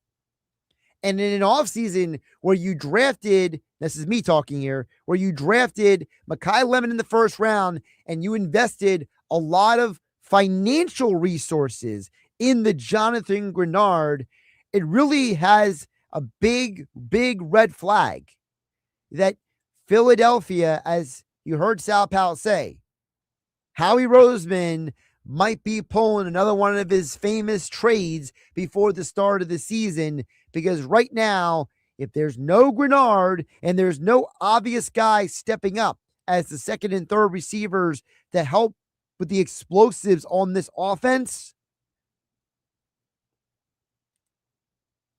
has to make you wonder. Great stuff from Sal Palantonio. Surprise appearance by Sal Pal here on the Sports Bash on 97.3 ESPN. We're going to hear from Mike McGarry today, but Mike McGarry was kind enough to agree that he'll jump on tomorrow's show. So we'll hear from McGarry more about the Phillies tomorrow. Coming up next, though, it is the unsportsmanlike moment of the day. And I got to tell you guys, Evan Cohen has an idea, and I'm intrigued. I don't know if I agree with it, but I'm intrigued. We'll play it for you coming up next here on the Sports Bash. Josh Hennig filling in for Mike Gill on 97.3 ESPN FM, the 97.3 ESPN mobile app powered by First Bank of Seattle City. And we are streaming live on YouTube and X at 973 ESPN.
So here's the idea for the PGA Tour. What I would like tournament twice a year for the next few years. That basically you could take the top golfers in the world, LIV Tour, PGA Tour, one-on-one, and you're playing for re-entrance into and onto the PGA Tour. No fine. You're not getting paid for the tournament. So you're showing up, your cost, wherever it is. That was Evan Cohen this morning on Sportsmanlike, heard 6 a.m. at 10 a.m. Eastern on 97.3 ESPN. I got to tell you guys, I don't hate the idea. As the resident golf nerd here at 97.3 ESPN, I don't hate the idea. I would just make one modification to it, if I may. I think it should be a one-on-one. John Rahm versus Bryson DeChambeau, kind of like they do with the skins play or the match play. That's what I want to see. I feel like there's not enough people earning spots in the world today.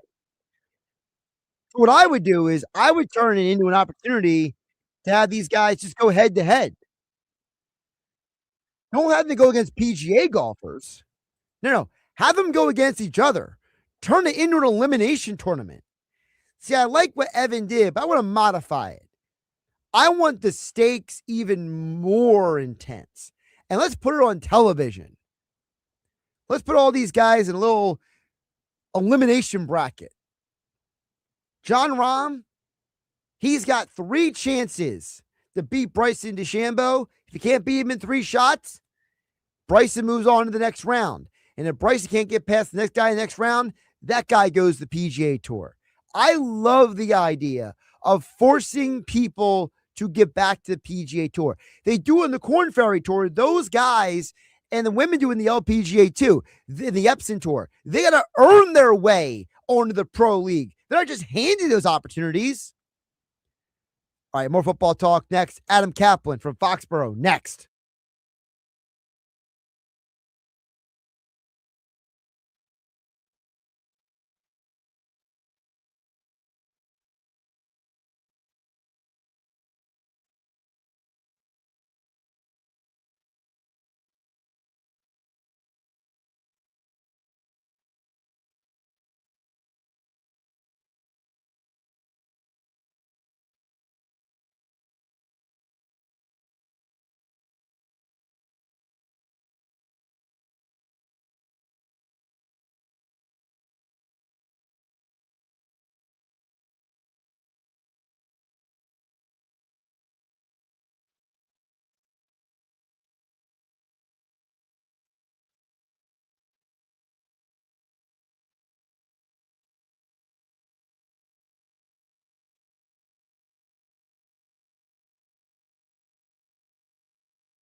home of the Sports Bash with Mike Gill, 97.3 ESPN, WENJ, WENJ HD, Millville, Atlantic City. 97.3 ESPN presents the Sports Bash with Mike Gill.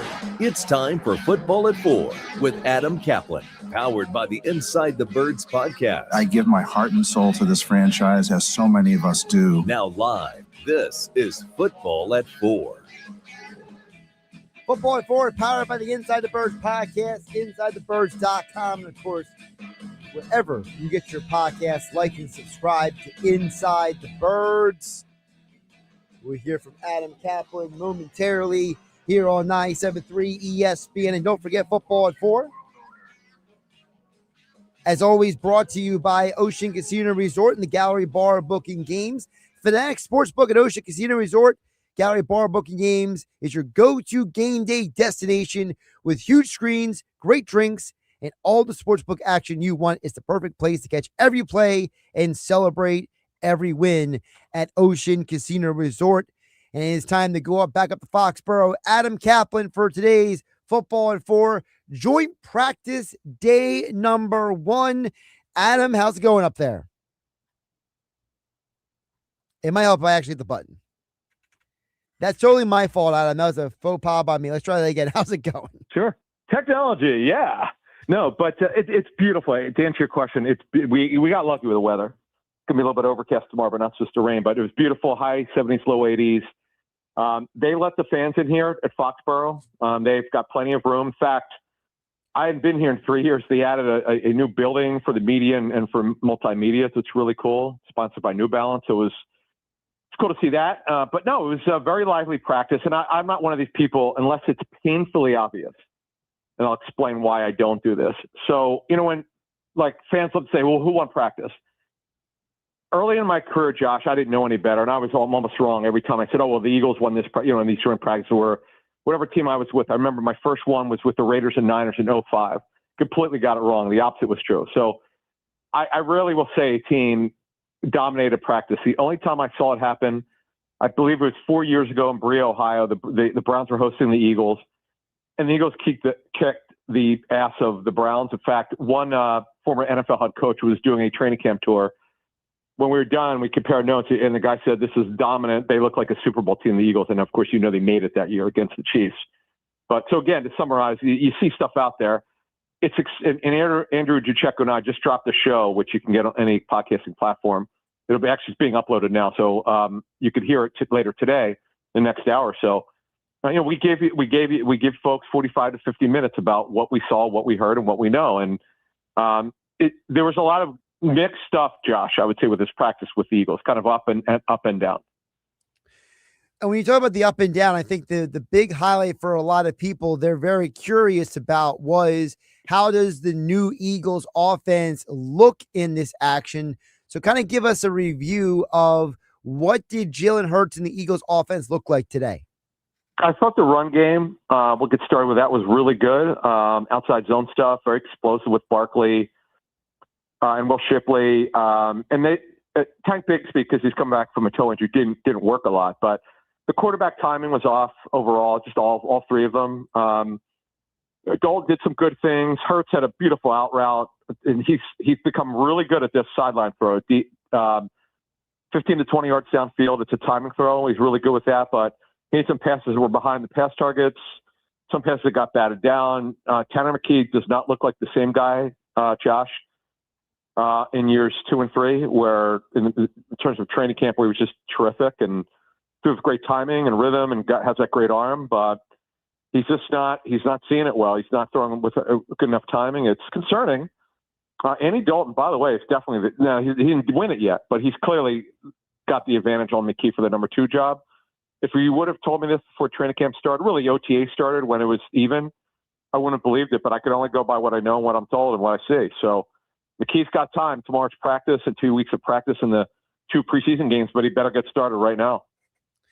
Adam, for you, talking about the McKee thing, let's emphasize again that this is a little concerning because, they kept him for a lot of reasons. They never moved on from him, and they brought in Andy Dalton. And, I'm not hoping anything bad happened to Jalen Hurts, but God forbid something does, and they got to go with a backup quarterback. The Eagles better be sure that whoever is coming in is capable of handling the job. Yeah, look, Andy Dalton's 38 years old. He's a little bit older than I thought. He's a journeyman quarterback. He's played in the West Coast system before. That's why he's here, other than what we reported at the time that 3 years ago, it was either going to be the Panthers or the Eagles for Andy Dalton. And at the last second, he was leaning towards the Eagles. He changed his mind for family considerations living down south. But the Panthers, as we reported, did not want him. They were trying to find someone to take his contract, and they split it. The Eagles would pay $1.5 million of Dalton's contract. The Panthers would pay the other guaranteed money, which is $2.5 million. And here we go.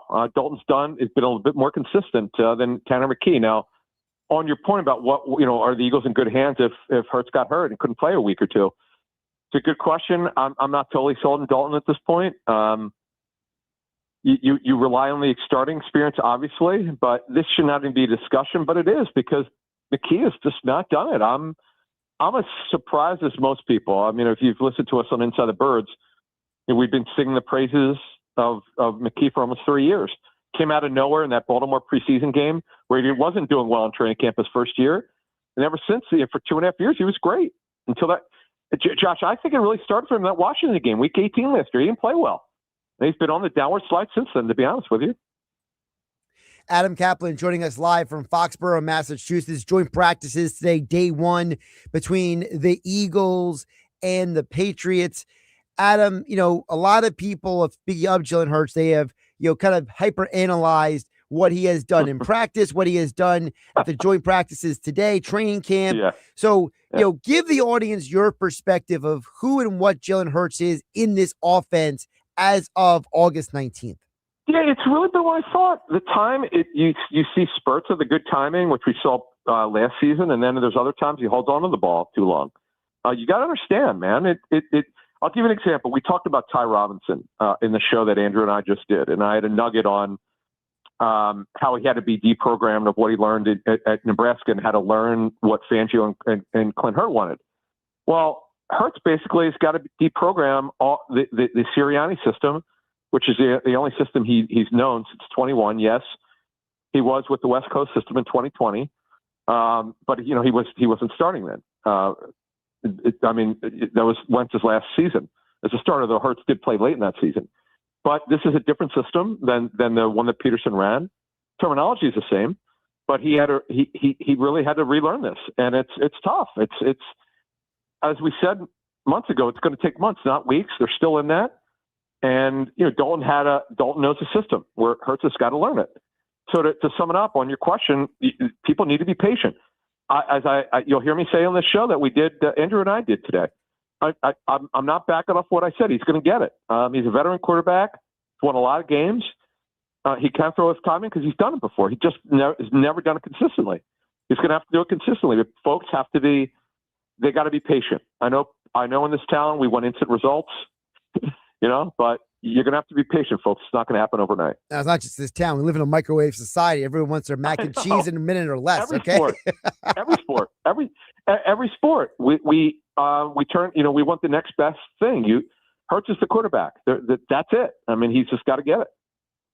Adam, you mentioned Ty Robinson. Let's flip over to the defense. Fangio spoke to the media today. Yeah. And by the way, I like to call Fangio truth serum. He is like the ultimate. He's amazing. And I love one of the comments he made, Adam. He actually talked about Jahad Campbell. He talked about how last year Nakobe Dean taking reps away from Campbell put him behind the 8 ball a little bit. I thought that was a very interesting revelation there by Fangio. A couple things here. All right. Let's be honest, folks. He's not telling the complete truth. What I'm saying is, why do you think Jahad Campbell played in the preseason game? If he was having a great training camp, do we really think he'd be in there with the backups? No. Nope. I mean, he wouldn't be. If he's doing better, I get it. Vic's not going to say that. But how about the comment that he said about Ty Robinson? Well, he said he was on life support before the game, but he's got life, which means he played well. He's saying, by the way, I was there, so I was like, wait, did he just say? And we all, and the reporter next to me nodded, goes, I can't believe he said that. But he's telling the truth. He's letting you know Ty Robinson was not very good. Jeff and I, when we previewed training camp, people thought we were crazy about Ty Robinson, that he wasn't locked to make the team. We said he needs to start performing. Didn't have a good year last year. Training camp has not been great for him, and then he just was a stud in this preseason game. Sometimes that's all you need. So we'll see. We'll see. Look, it's only one preseason game. We're not going to go overboard, but it was really good. And we're going to see the rest of training camp and practices and tomorrow, and then in these last two preseason games, what he looks like to see if he's going to make the team. Adam, I also want to get your take on the comments about Michael Carter that Fangio. He talked about Carter and getting more reps at safety, how he basically, in the paraphrase Fangio, he said that Epps, they know who he is. He's played safety his whole life in the NFL, whereas Carter, they said that he needs to get those reps so they have a better idea what he can and can't do. Yeah, and look, he's been playing backup nickel. He's been backing up Epps at safety. The good thing about Carter is he's got better range. He can play post safety. Epps is better in the box. Epps is still clearly the starter. We're not ready to concede.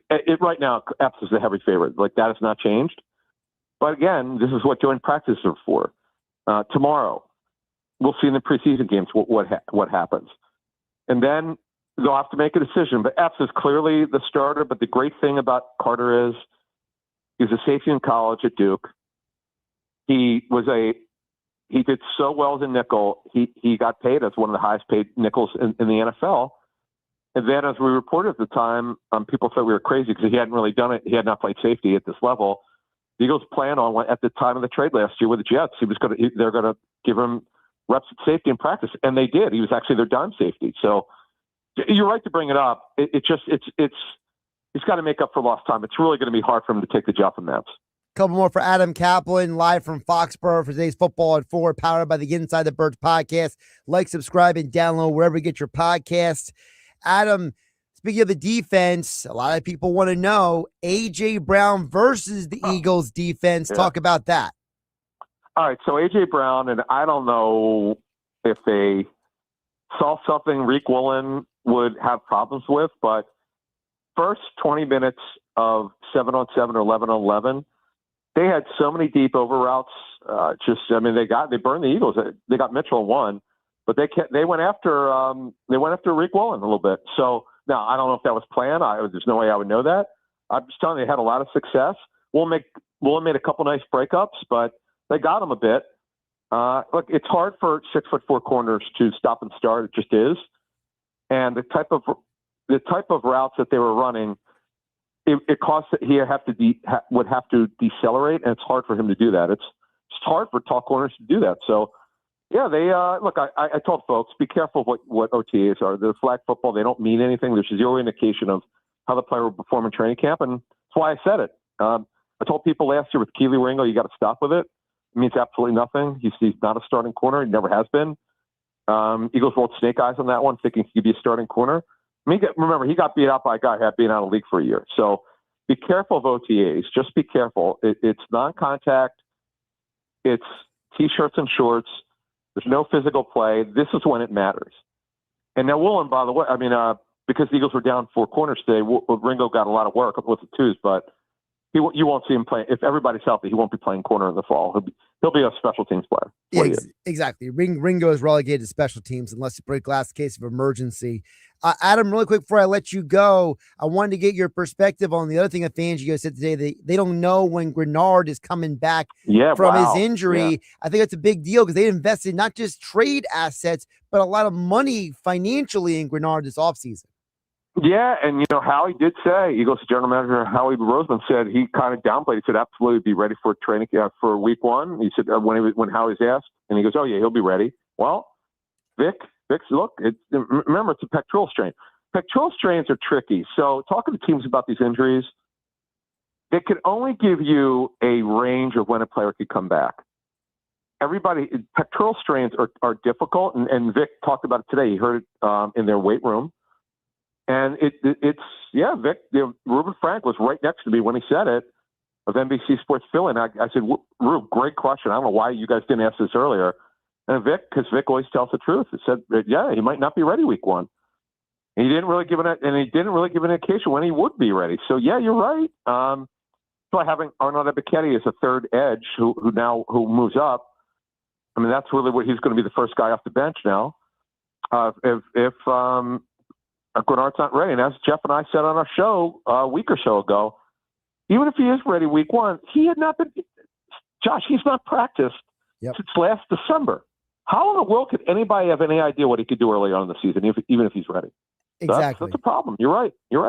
The same thing to keep an eye on. He's Adam Caplan. Check out the latest pod with him and Andrew DeCecco live from Foxborough for joint practice day 1 between the Eagles and Patriots. And we will hear from Andrew DeCecco after day 2 of joint practice tomorrow here on Football at 4 on 97.3 ESPN. Adam, appreciate you jumping on today. Sounds good. Thanks. Josh Hennig here in the 97.3 ESPN studios, the Ocean Casino Resort studios, and they bring you Football at 4 each and every day here on the Sports Bash on 97.3 ESPN. Of course, Ocean Casino Resort with the Fanatics Sportsbook and Ocean Casino's Gallery Bar Booking Games is Ocean's go-to game day destination with huge screens, great drinks, and all the sportsbook action you want. It's the perfect place to catch every play and celebrate every win this football season. Big screens, big bets, game day hits different at Ocean. To learn more, visit theoceanac.com. Don't forget about all the live entertainment, including next month. Sebastian Maniscalco returns September 17th through the 20th and 24th through the 27th. So a lot to digest there from Adam Caplan. And I see some messages coming in. We'll get to those a little bit later on the Whitehorse RV text board at 609-403-0973, as well as your comments on YouTube and X at 973 ESPN. I see Angie in Tuckerton. You know, what's very interesting is that you have Adam Caplan, you know, kind of preaching the wait and see approach when it comes to it. And part of it has to do with what Vic Fangio said today, that, you know, Ty Robinson after last year was on life support. Now he looks like a real player. You know, you have Vic Fangio telling people, you know what, Jahad Campbell, let's see what he develops into. Michael Carter, let's see what he develops into. And Adam is saying, let's be patient on both sides of the ball. Let's not make these big determinations of who they are. But an hour ago, you know, you hear from someone like Sal Palantonio here on the Sports Bash here on 97.3 ESPN saying, hey, I'm seeing things to be concerned about. So I think the balancing act is we can be concerned, but we also have the time to afford patience. I think that's where the line is in between the two. I don't think it's time to, you know, blow the horn of, like, you know, danger, Will Robinson, danger. But I do think it's something to ask the question. You came into training camp trading away A.J. Brown. You acquired Jonathan Grenard. You made these moves, adding a new offensive coordinator. You brought in Dontavian Wicks in some ways to replace A.J. Brown, right? You're making all these moves. You let Reed Blankenship go in free agency. You brought in Tariq Woolen. You made all these moves with the idea of what this team could shape up to be for the 2026 season. And I have to wonder, where in that patience realm does the sand in the hourglass run out for the Eagles? Again, I'm not saying that we should all be panicking, but I'm also not saying that everything's going to be kumbaya either. I don't think the Eagles are going to win, 13, 14, 15 games this year. I think that's crazy talk. I think if you look at the Eagles schedule, no matter how good this team is, you realize that for Philadelphia, you heard the stat earlier. Nick Sirianni is 5-0 to start the year. So he'll win week 1 against the Commanders, and he'll probably win week 2 against the Titans. But then it gets interesting because it's at Chicago, Monday Night Football, home against the Rams, on the road in London against Jacksonville. No bye week, by the way. You come back for 2 home games against the Panthers, Monday night against the Cowboys. So that week 3 through week 7 in and of itself is going to be a gauntlet. By the time you get to week 10 in the bye week, where will we be with this team? I tend to think that and again, I'm not doing the win-loss game right now, but just looking at the schedule in and of itself, Philadelphia will be lucky to be 6-3, not because that they shouldn't be the favorite in the majority of those games, but because new offense, new players, everyone's still learning how to gel together. We had the conversation with the Phillies offense earlier in the show.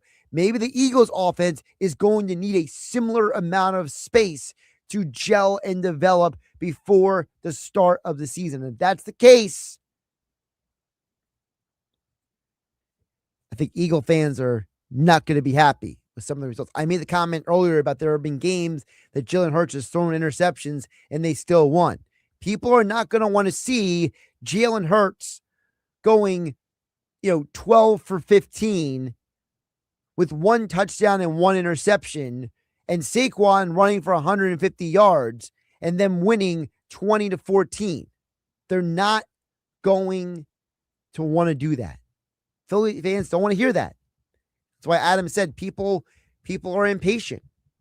So it'll be interesting to see how patient are the Eagles, knowing the fans are impatient. Josh Hennig hanging out with you here on the Sports Bash, filling in for Mike Gill, 97.3 ESPN FM, the 97.3 ESPN mobile app powered by First Bank of Seattle, streaming live on YouTube and X at 973 ESPN. Of course, if you miss any conversation with Mike Gill in the Sports Bash or myself filling in for Mike Gill, you can catch every interview, every conversation on the 97.3 ESPN YouTube channel. Coming up on the other side, another edition of Nick's Nuggets. Nick Earnshaw is back. What does he have in store for us for the Nuggets? Find out coming up on the other side. Josh Hennig filling in for Mike Gill on 97.3 ESPN. You're listening to the Sports Bash with Mike Gill. And if you're not down with that, we got 2 words for you. On 97.3 ESPN and the 97.3 ESPN free mobile app.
Gill on the Sports Bash on 97.3 ESPN. Before we get to our today's edition of Knicks Nuggets here on 97.3 ESPN, we do have the Phillies lineup. Phillies lineup brought to you by Chachi's 13th Floor at Rafici's, now open. And don't forget, this is your chance to win a gift card to Villa Rafici's by texting your name and where you're from. As the Phillies score 13 runs, we'll randomly select one winner for $100 gift card. Phillies don't score 13 runs during the week. Every Friday, we randomly select one winner from a texter into the Sports Bash, and that person will get $25 gift card to Villa Rafici's. To text in at 609-403-0973. So let's get you that Phillies lineup today. Schwarber, Turner, Harper, Luis Arias, Alec Bohm, Bryson Stott, Brandon Marsh, Justin Crawford, and Garrett Stubbs is your catcher. We have an interesting change. So a lot of lefties in the lineup today for the Phils. And again, the Phillies lineup is brought to you by Villa Rafici, Chachi's 13 Floors, where you need to be for your fantasy football season. Book your fantasy football league draft at Chachi's 13th Floor above Villa Rafici and app for just $20 per person. Your draft package includes great food and cold beer. Chachi's 13th Floor, proud partner of 97.3 ESPN. The only change to his lineup is Garrett Stubbs is their catcher. So that means that you got left, right, left, left, right, left, left, left, left, left, left, right. This is going to be a stressful night tonight. It's the Phillies or they bring in a left-handed pitcher. That's for sure. Nick Earnshaw is back for today's edition of Knicks Nuggets here on 97.3 ESPN. I'm sure, Nick, you're loving 200 lefties in the lineup tonight. Just 1,000 million lefties in the lineup tonight for the Philadelphia Phillies. What else is new? It's their whole lineup's lefty. I mean, Lefty Grove is even rolling in his grave at this point. I mean, come on. That's a good pull by you. Good job there, man. The Moose and George Earnshaw, Lefty Grove, they were the top two guys in Philadelphia athletics history back in the 1920s, winning that 29-30 championship. Come on. Yeah, you would know that. I know. Why? What else? What else do I have to do? What else do I have going on? Anyway, no, it's funny. It's funny that JT's out of the lineup tonight.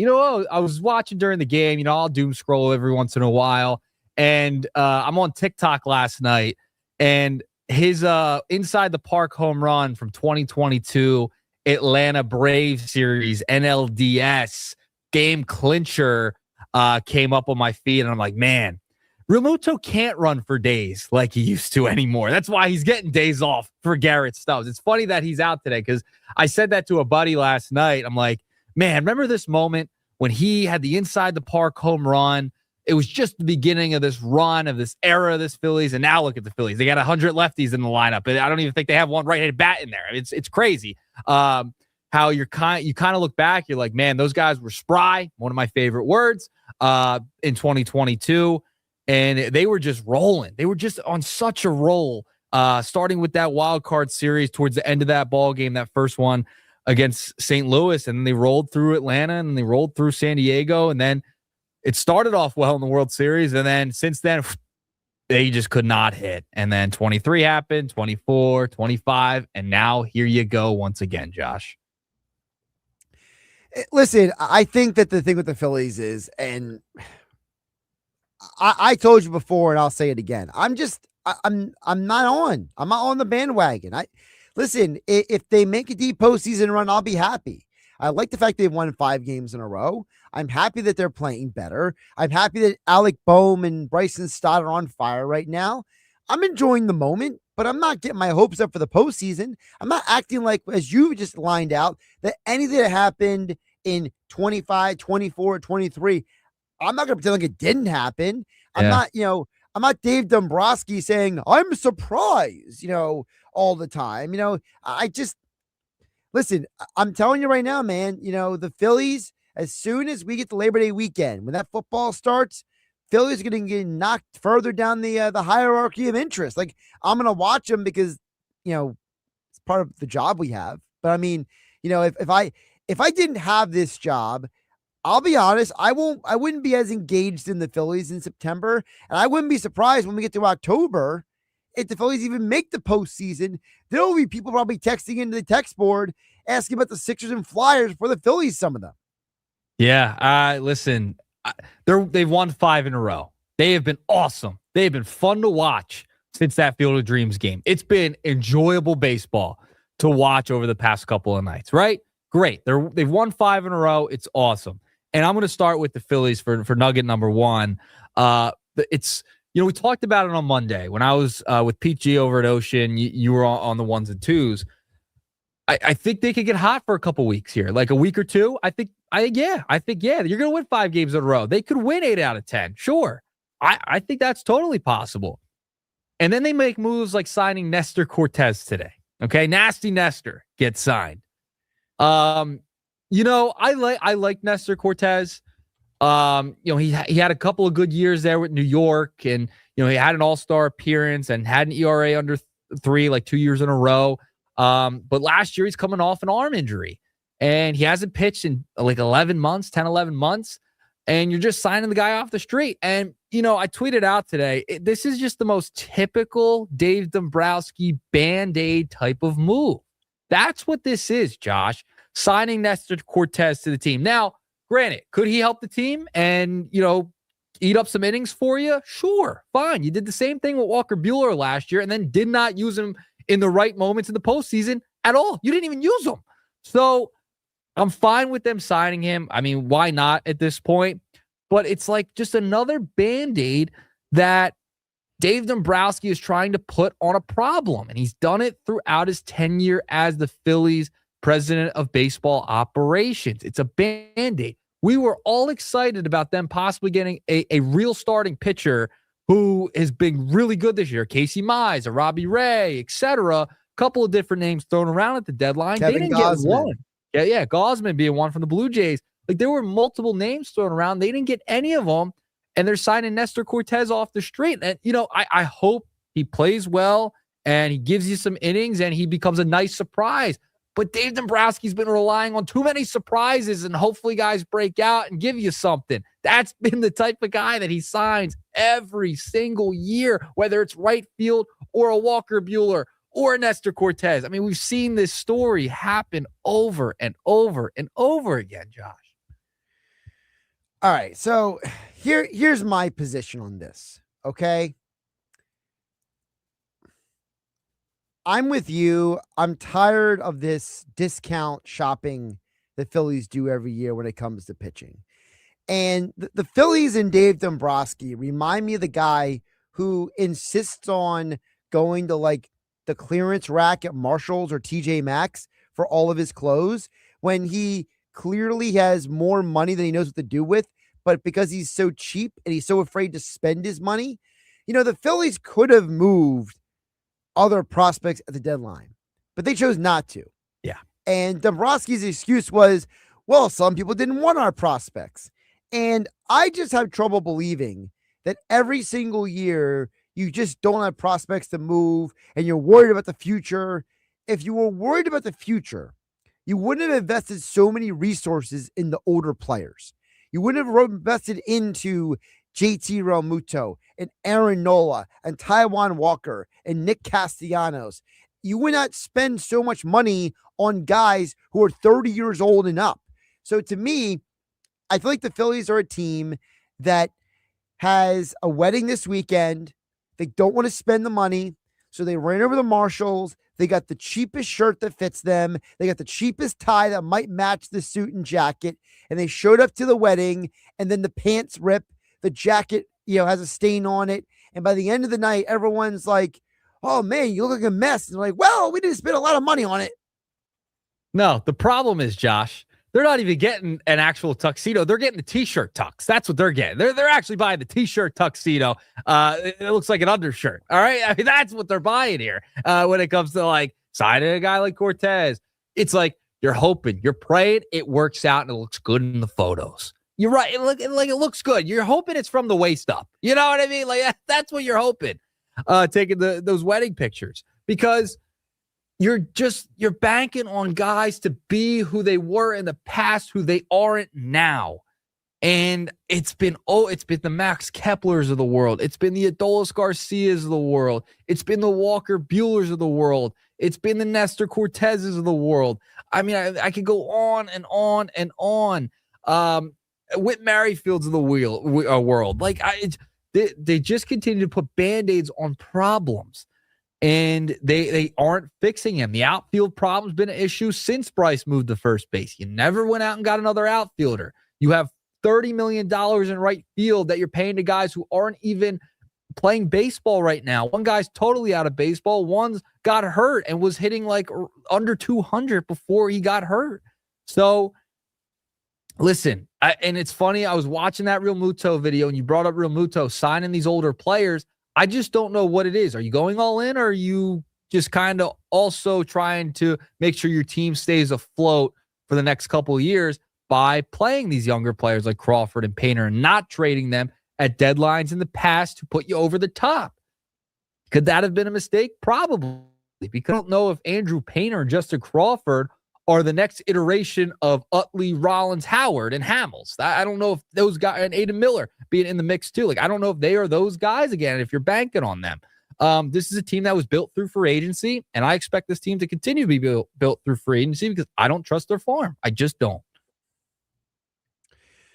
All right, what's the next nugget? Because this whole Phillies conversation is depressing me. Did I ruin your day? I ruined your day with that first one. I'm not gonna say you ruined my day, but it's well, I'm just trying to be realistic with the fights. I mean, they won 5 in a row. I'm excited, but my whole thing was, yeah, I'll give them another week, and then they'll be back to really making us angry again. All right. Nugget number 2. Which practice do you want me to start with? the most anticipated joint practice in the history of joint practices up in Foxborough, or do you want me to start with the fun one that happened? I think was it out in L.A. It was probably out in L.A. at a random gym. Which one do you want me to start with? Which one? You choose. Oh, you're talking about the picture with Jaylen Brown, LeBron, and Maxey? Yeah. Go wherever you want, man. I can. Listen, we've already spent most of the day talking about the Eagles stuff. I know. Mean, that's why I'm letting you choose. If you want to go to Sixers, I don't care. It's fine. Yeah. Let me get into my Sixers. All right, let's lighten up the mood a little bit. Your Sixers. Look at that. Now you're personally professing them. My Sixers over here. All right. You and Josh Rubin just hanging out. I can't believe this picture is real. It comes out today. We're all talking about A.J. Brown. We're like, did Jalen and A.J. talk to each other? Did Devontae talk to A.J.? What did A.J. say? Was he getting upset with reporters? I mean, oh, my God. Enough. Who cares? He's a diva. He's up in Foxborough. I don't care. You know what the real practice that is more important to Philadelphia and sports in this area? It's the one that occurred between LeBron James, Tyrese Maxey, and Jaylen Brown. Yes, they were seen together practicing for the first time. Pictures have come out of the crew, and it is phenomenal. They were in the gym. Chris Johnson Hoops put it out on the X platform and on social media. I mean, look at that. Those guys are teammates, by the way. LeBron to the left, Maxey in the middle, Jaylen Brown to the right. They practice for the first time and as teammates together that we know and as public knowledge. That comes out today, and the anticipation can't get enough. Did you see VJ Edgecombe as well for the Bahamas in qualifiers? He's in a tournament right now. I believe it was against Puerto Rico. He shot 55% from three-point land. I mean, there are just things floating out there on social media. And then this picture comes out of LeBron, Maxey, Brown practicing together, getting some work in, getting some run in. Oh, get excited like Tom McGinnis says, Josh. There you go. All right. First of all, we're talking about practice. Okay. with come both, on. It's a tease. Okay. Exactly. It's a tease. It's like I mentioned the comment earlier about, one of the reasons why people love preseason football games, because it's like the trailer for their favorite movies coming out and they get excited. So now they don't have the trailer anymore. So it's hard for them to wrap their head around the movie that's coming out. This is a teaser trailer. This is like one of those like 10-second teaser trailers for like a Jason Statham movie, and all you see is Statham, punching someone in the face and saying, you want some more, and then it just fades to black. That's what this is. Listen, I know LeBron, Maxey, and Jaylen Brown are going to play together. I know they like each other, okay? But to see it, and then here on Nuggets, me talk about it with you and with the audience out there. I mean, can you believe this is real? This is a real photo. That's not AI. That's not Photoshop. That's a real photo of your future 76ers right there. That's unbelievable. I can't believe it. Well, the reason why we know it's a real photo is because there's two guys on the end that 99% of our audience has no idea who they are. But they're two of LeBron's boys. YouTube. They're two of LeBron's boys who he works out with every summer for like the last several years. They're part of like the run team when it comes to running up and down the court in the offseason with LeBron and the clutch agent. So that's how you know, first of all, not AI, is because those two guys would not be in any AI photo. Okay. But here's the thing. I gotta say Billy Schweim is right about something. Okay. Oh, no. And he's probably not listening because Billy's too busy being Billy. Okay. But so maybe someone could pass it along, because everyone seems to love to hear when people say things about Billy and then tell him about it as some like covert spy information. So why don't you pass along this message to Billy Schweim, you spies and you snakes out there. All right. Billy's right about one thing specifically. Your love for the Sixers is probably up there with anyone else I know. Between you and Mike Gill, you guys love your 76ers as much, if not more, than almost anyone else I know. Like it falls somewhere between obsession and admiration. Like it's impressive, man. Listen, I sit here and it just mind boggles me that this is real. They actually have LeBron James and Jaylen Brown on their roster. I think this is going to be a dangerous team. I really do. Like, I don't know if there's going to be that slump that people talk about. The way they've been interacting with the media and publicly about how they're going to go about this whole thing, it's just been really professional. And that's the way I think this team's going to be next year. I think they're going to be a professional team. And you know where that started? That started when Bob Myers had his hand in everything and Mike Gansey was hired. There's a level of professionalism that I feel like the Sixers now have since they hired those guys. And it has started at the top with Bob Myers all the way down. That's just the way I'm seeing this whole thing. The way they've gone about it all, I think, has been very professional. Listen, you're not gonna get disagreement from me, man. I think that, I was a big fan of Bob Myers taking control like you were. I was never a Daryl Morey guy. I didn't hate Daryl Morey, but I'm kind of like Evan Cohen, the fact that I never understood the infatuation with him. So listen, I'm excited, but I told you before, I'm the kind of person, and I know you hate when I say this, but I'll say it anyway. I'm the kind of person that I'm an in-season individual. Okay. When October comes around, that's when you're going to see me more juicing about the Sixers. This isn't a Ben Simmons video, Josh. It's not a Ben Simmons video. Doesn't matter. It's the kind of sports fan I am. I am not the guy who spends the entire offseason, rewatching the trailer for the movie 20 times and breaking it down. Like, I am. To me, it's a nice picture. I hope they put it on the wall and frame it. They all look very happy together. But until I see LeBron on the court in a Sixers uniform, that's when I'm going to lose my mind. Okay. All right. Fair enough. I already got my King shirt, so I'm ready to rock. All right. I know. I saw that. It's a nice shirt by you. All right. What do you got? I know you got another nugget for me before I get out of here. Well, because I know everyone loves Nick Earnshaw or hates Nick Earnshaw's takes on food. So they were having a conversation this morning on the Golix, heard from 10 a.m. to 12 on 97.3 ESPN. And the conversation started out about, what you should or shouldn't put different condiments on. So I wanted to get your take on this part of the conversation, because again, you're a different individual when it comes Very to different. food. Okay. But, I feel like, Golick really spoke to me to an extent here. And I want to see if you can kind of pick out which part that he says that resonated with me this morning on the Golicks here on 97.3 ESPN.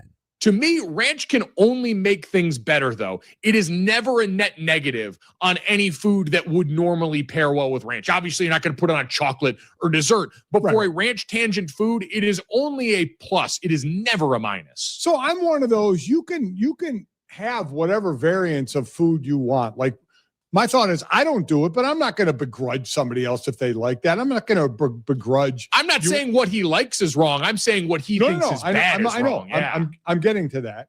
He can like honey on the pizza. That's fine.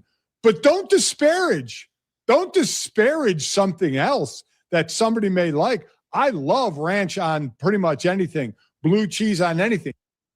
Nick Earnshaw, your reactions. Okay. First of all, I can't stand ranch.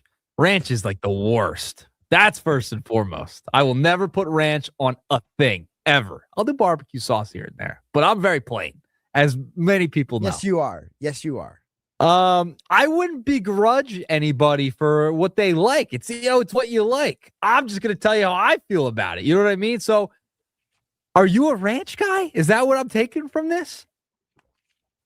No, it's the begrudge part. Okay, See, that's right. I wasn't sure. I thought that's what you were talking about. You were getting at begrudging anyone for what they like. It's what they like. Whenever you and Gill argue about the flats versus the wings, yeah, and your conversations with Billy about the plain hot dog and everything, for me, I just look at it as like me. I'm a passionate guy. Okay, I get up and down about a lot of things. But one of those things is not people's personal preferences. Like, to me, you know what? If no ranch in your life makes you happy, it cool, does. Man. I want you to be happy. I want you to enjoy that plate of food in front of you. I don't want you ordering something and being miserable. Here is the thing. I won't begrudge anyone. I will just tell them they're wrong. And they're just dead wrong. Drums are not better than flats. It's just a fact. Okay. And flats are way better than drums, and ranch is not needed. It's not necessary, and nothing needs to go on a hot dog. That's all. I just think you're wrong. I'm not going to begrudge. You can do what you want, but I'm just going to say you're in the wrong here. That's all. That's all. I'm just saying, I'll eat both. I'm an equal opportunity individual over here, That's fine. You would please help yourself. Help yourself, Josh. That's what I'll say to that. No ranch. I'm out. You're back tomorrow, right? I'll be back tomorrow. Yes, I'll be back. All right. I'm trying to keep up. I mean, I got Sal Pal calling me in the middle of a break, asking if I could squeeze him into the show today. I mean, I'm having an interesting day today. Okay. Shout out Sal Pal. I'll talk to you tomorrow, Josh. That's Nick Earnshaw here on the Sports Bash on 97.3 ESPN. Coming up, we got Dave Gallagher joining us to talk about how much do we buy into the Phillies winning 5 straight and their offense coming around. We'll get his perspective next on 97.3. The Birds are back. Catch Philadelphia Eagles preseason football as the Eagles get ready for the 2026 season. Heading to Foxborough to face the AFC champion Patriots. Saturday night game coverage starts at 6 with Merrill Reese and Mike Quick calling all the action starting at 7. He takes his drop. He's looking. He's grabbed. They're going to sack him and throw him down at the 23-yard line. Jalen Carter. This is South Jersey's radio home of the Philadelphia Eagles. 97.3 ESPN. Ventnor Social is Down Beach's go-to place for game days. No shower happy hours, beach nights, live music, great food, cold drinks, and being social. From cheering on Phillies baseball team and other sports action on their 20 big screen TVs, to enjoying a cold beverage on the roof deck, to playing an arcade game, plus game day food and wing specials, along with other delicious cuisine. Get social at Ventnor Social, Ventnor Avenue in Ventnor. Check out their Facebook page for the latest specials and events.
Celebrating family fun since 1955, Storybook Land in Egg Harbor Township is more than just rides, it's an atmosphere. They bring classic childhood stories to life with creative displays throughout the park. Have fun at your own pace and enjoy all you can see and do in this fully shaded theme park.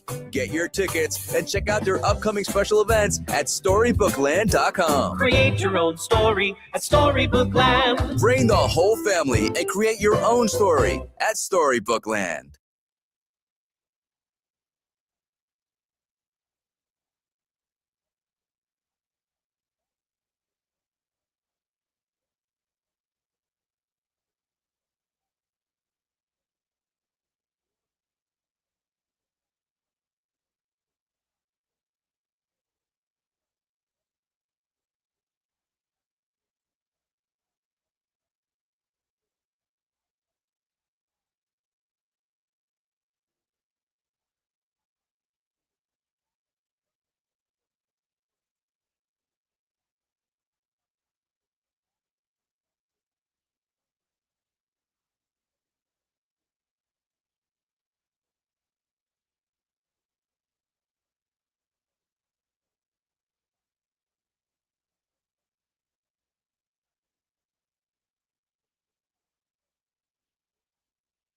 T-Mobile is launching something no other wireless network offers. Introducing Nothing. Pay nothing today and walk out of the store with a new phone. What did he say? Nothing. You definitely said something about nothing. Exactly. Go to T-Mobile, pay nothing up front, and leave with a new phone. Wait, nothing rules. She gets it. Hey, thanks for nothing. For the first time ever, switch to T-Mobile, pay nothing. No taxes, no fees, no money down. And walk out with a new phone. There are 250 reasons to choose T-Mobile, and now nothing is holding you back. On eligible devices with qualifying credit plan and 36-month finance agreement.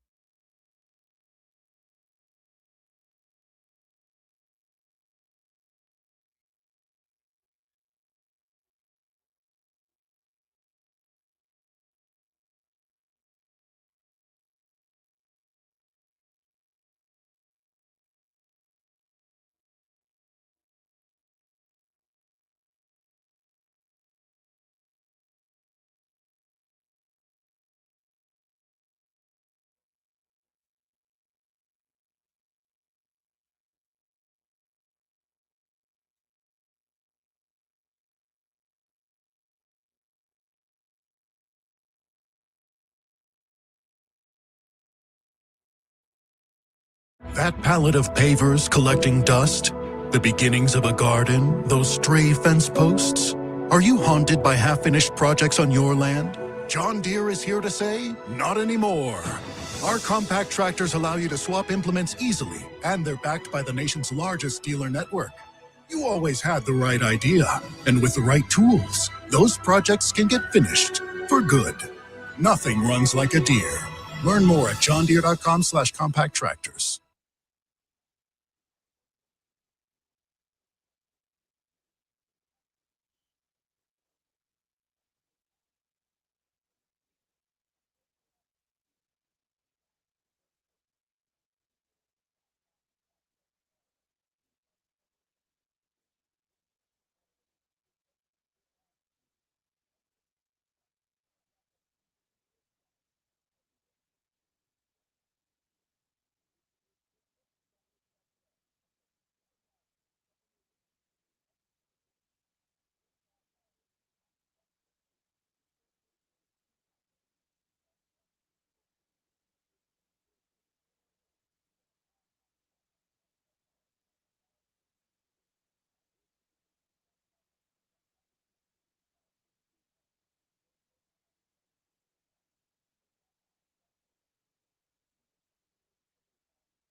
Home of the Philadelphia Eagles. They got him again! Sixers. Bang! It's good! Ball game! And Flyers. Tipped in front of the net! 97.3 ESPN. WENJ. WENJ HD. Millville, Atlantic City. A Town Square media station serving all of South Jersey.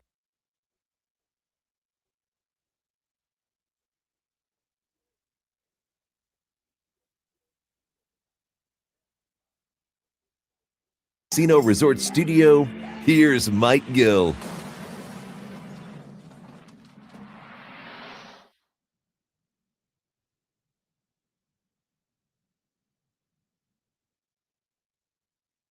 Josh Hennig filling in for Mike Gill. 5 o'clock hour, driving you home or driving you to the shore or wherever you're going.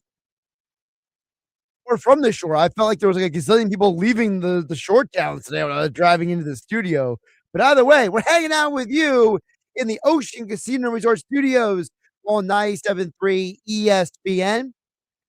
Let's get back to the baseball talk. A lot of football talk today, but the Phillies, they have won 5 straight in large part because of their offense. I'm excited for us to have back Dave Gallagher, of course, 9-year MLB veteran, former Phillies player, joining us to talk more about why the Phillies offense has suddenly come alive in recent weeks. Dave Gallagher joining us right now here on 97.3 ESPN. Welcome back to the show. How's it going, Dave? Well, good, Josh. It's nice to be talking about the Phillies after a winning streak, right?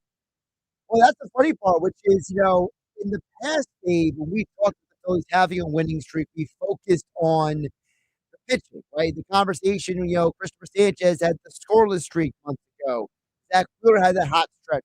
And now, all of a sudden, it's the offense. So, can you give me and the audience an idea of when you're a baseball player and you're playing at that level, when you have guys all of a sudden just start getting hot, like, is that like a contagious thing in the locker room? Like, what is the vibe like when you have a team that is averaging almost 7 runs a game during a winning streak? I do think it's contagious. I really do. I've been around it long enough to know. And it's not just baseball. You've seen in basketball, when a team's up by 20 or 25, they know the other team's going to make a run at some point. So I'm a big believer in momentum. But there was a study done, this is a while ago, maybe 20, 25 years ago, NCAA, Division I schools, a very high percentage of teams that won games scored more runs in one inning than the opponent scored in the entire game. I think that if you just really think about that, that's hitting is contagious, and that's momentum. But here's what I don't want to miss. And people are going to think like I must have something from Mattingly or I'm his agent or something. I do like the guy. I mean, just strictly from a baseball playing standpoint, I loved playing against him. I've made that abundantly obvious on this station. But I just think I don't understand why he is not given more credit. When you talk about the offense, he takes over. I believe they were 9-19, and they were not swinging it collectively. They were not hitting.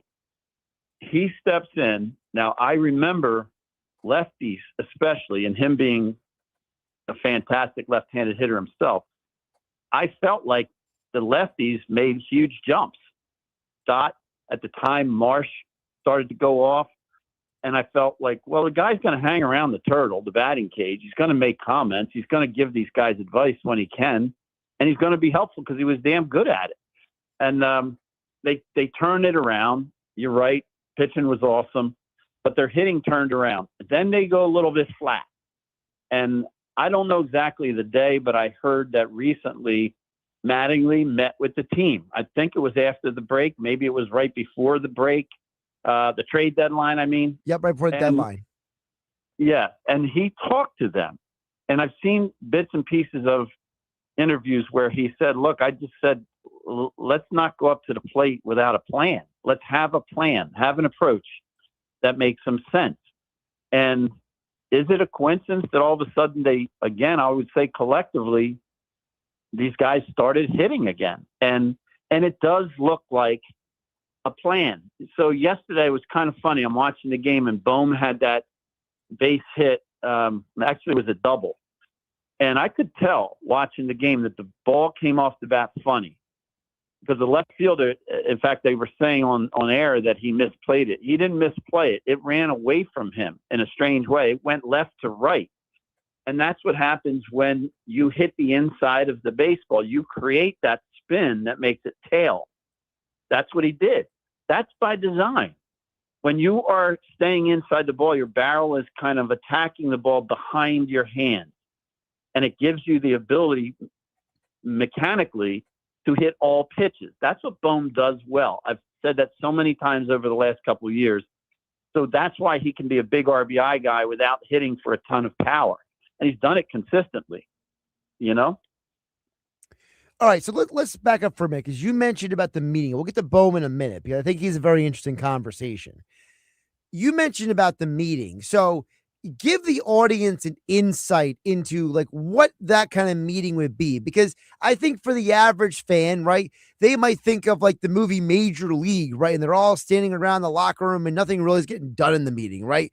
But like this feels like a meeting where Mattingly kind of had a heart-to-heart with the guys, because this month, Dave, the Phillies have the most walks in all of baseball, right? In the month of August, they are top 5 in on-base percentage. They are top 5 in contact rate. Like whatever number you want to use, they're there. So what happens in a meeting like that? What could have been said that Don Mattingly to the players that would have gotten them this zeroed in?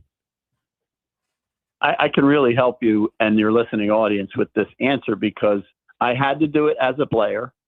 I was failing miserably on sliders. Like Turner went through that for at least a month earlier this year, where the opponent knew, the opposing pitcher knew, I'll show him fastballs, maybe in off the plate, but I'm going to get him out with sliders away, not even in the strike zone. And he would just chase. But I also was the hitting coach for a couple of years for the Red Sox AA. And I remember calling a meeting. DeMarlo Hale was the manager. He's now bench coach for the Blue Jays. And I went to him. That's the right thing to do. Like, do you mind if I talk to the players? No, Gally, I don't mind at all. So I went and I called all the offensive players. And I remember asking them, I said, let's go around the room and you guys tell me what your stay back approach is. Some people call it a 2-strike approach, but just staying back. Like you can use that in any count. You can use it in 0-0 count if you've been struggling, you feel like you haven't been seeing the ball well. But what exactly is it?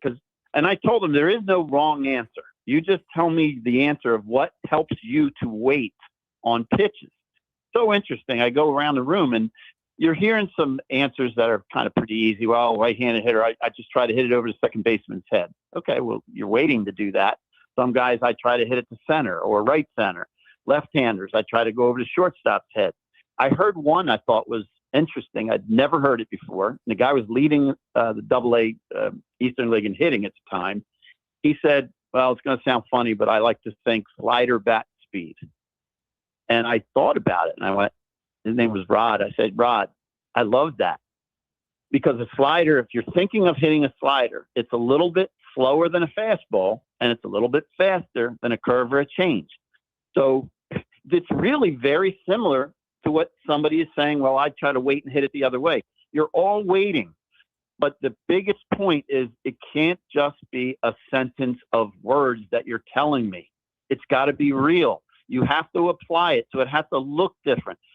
Josh, if we were watching a game tonight, all right, we're watching the Phillies or your listeners, and somebody gets to a 1-2 count, and the pitcher's got 3 or 4 possible pitches. He pulls a fastball down the left field line foul.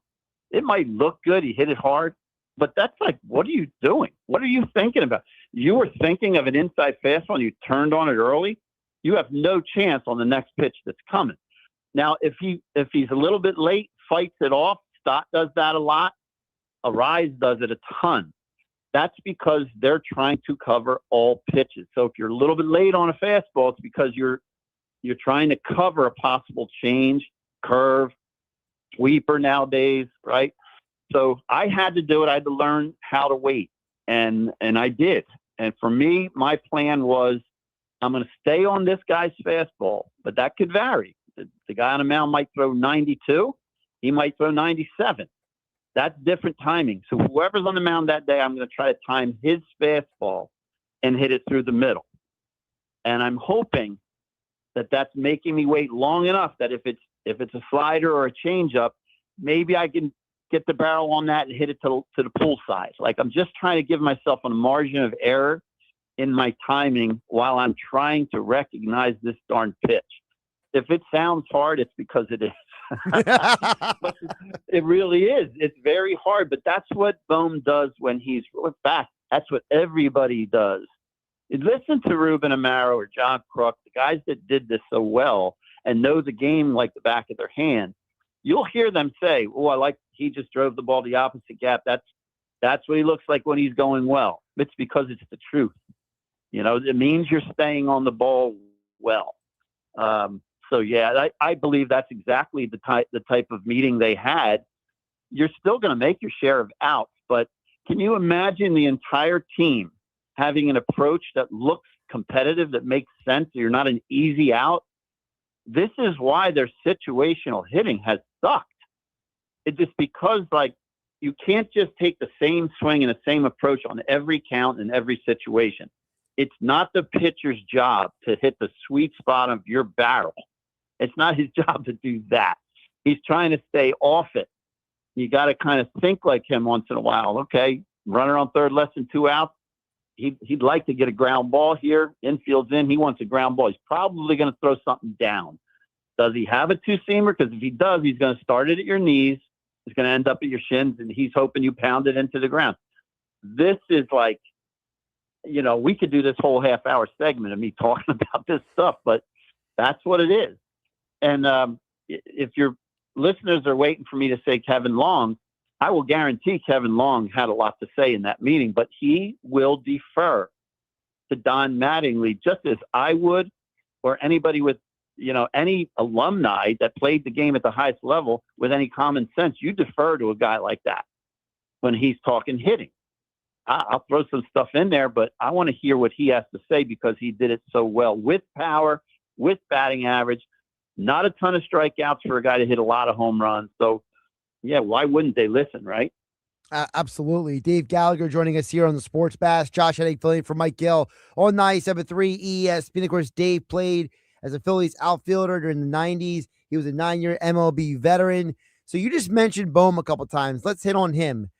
Okay, this is a guy who you mentioned earlier. He's not a guy whose skill set is hitting home runs. And so it felt like at times his plate approach was he was trying to make maximum contact earlier this year, especially when he was struggling. The guy I'm watching now, and you tell me if I'm wrong, Dave, he looks like a guy who's going up to the plate and saying, where's the pitch I can make contact with? He's not worrying about how hard the contact is. And I think that's a big reason why this month he has hit so well. Yeah. When you see a guy, I'll go back to approach. You're also trying to make a living. Let's be realistic, So early on in your professional baseball career, you're like if you let a dog go into a pack of dogs and they run up and sniff each other. I don't want to say on the air where they're sniffing, but they sniff each other. They're trying to feel each other out. That's what players do. You sign a contract, you go to rookie ball, you look around and you're asking yourself, do I belong? Or if I'm an outfielder, let me look at the other half a dozen outfielders. Oh, why is that guy on the team? And then you see him hit a ground ball and beat it out. Ground ball to short. That's why he's on the team. This kid's from California. He can fly. They're trying to teach him how to hit. So you feel your way through, and then you start climbing if you're lucky, if you're good enough, right? A lot of guys get released. Now you're in AA, AAA. You get to the big leagues. You start to realize how can you get a roster spot to get paid and feed your family. And if you do it well, you may feed generations of families, right, of your family. So now we go back to Bohm. He doesn't run well at all. His defense is average at best wherever you put him. He doesn't hit for a ton of power. Now, 5 years ago, whenever he broke in, I was one that said, I think eventually he'll be a 25, 30 home run guy just because of his build, the lankiness. I thought he would be, and he's not. He's had several opportunities. So what he'll do is, okay, I got to be decent with my average. I got to be a run producer. And he figured out early on how to do that without hitting home runs. Well, I can't strike out a ton with runners in scoring position. Gosh, think about it over the last few years. Even if you hate this guy as a fan, he's always hit well with runners in scoring position. It's not a coincidence. He's not going to get infield hits. He doesn't run well. It's his approach. It makes a lot of sense. And when you need points on your batting average, your best bet is to see the ball long, cut your strikeouts down. How do you do it? a stay back approach. You know what I mean? And the balls that you pull, I'll bring up Derek Jeter, what he did so well. He inside out fastballs with 2 strikes. And if you hung a curveball, all of a sudden, since his barrel was back protecting against that fastball, he's got room now to get the curveball out front because it was slower. He'll hit a home run to left on a curve or a changeup, and he hit home runs to right on a fastball. That's covering everything. And again, I'll leave the conversation, this part of it, with this. If you're a pitcher that's facing that kind of a lineup, everybody is taking you deep in counts. They're not chasing, forcing you to come into the zone. That's a tough way to pitch, right? How long are you going to last? Are you going to get through 5? That's tough. And that's who I think they look like right now. They got to maintain it. They've been very inconsistent this year.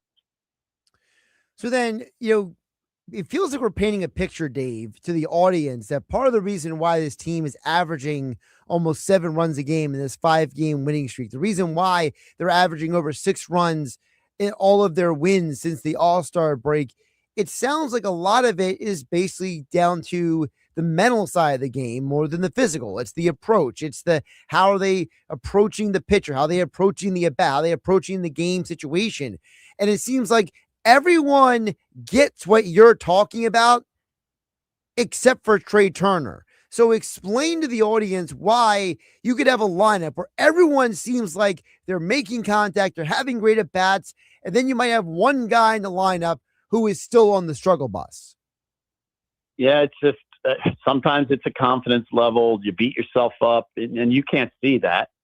Like I could have my confidence lowest it's been an entire season. If you saw me on deck, if you were at the game, you wouldn't know it. I'm just taking my practice things. I'm not going to show you, and I'm certainly not going to show the staff and the manager that's writing out the lineup. You hold it in. It's like one of the worst things that an athlete can do because it's not healthy. And that's how sometimes I'm being realistic. Sometimes guys get in trouble because you want to punish yourself. You want to help the team so bad. And when you're playing poorly over a period of time, you go back to a gorgeous hotel every night. They take you back to that hotel when you're on the road.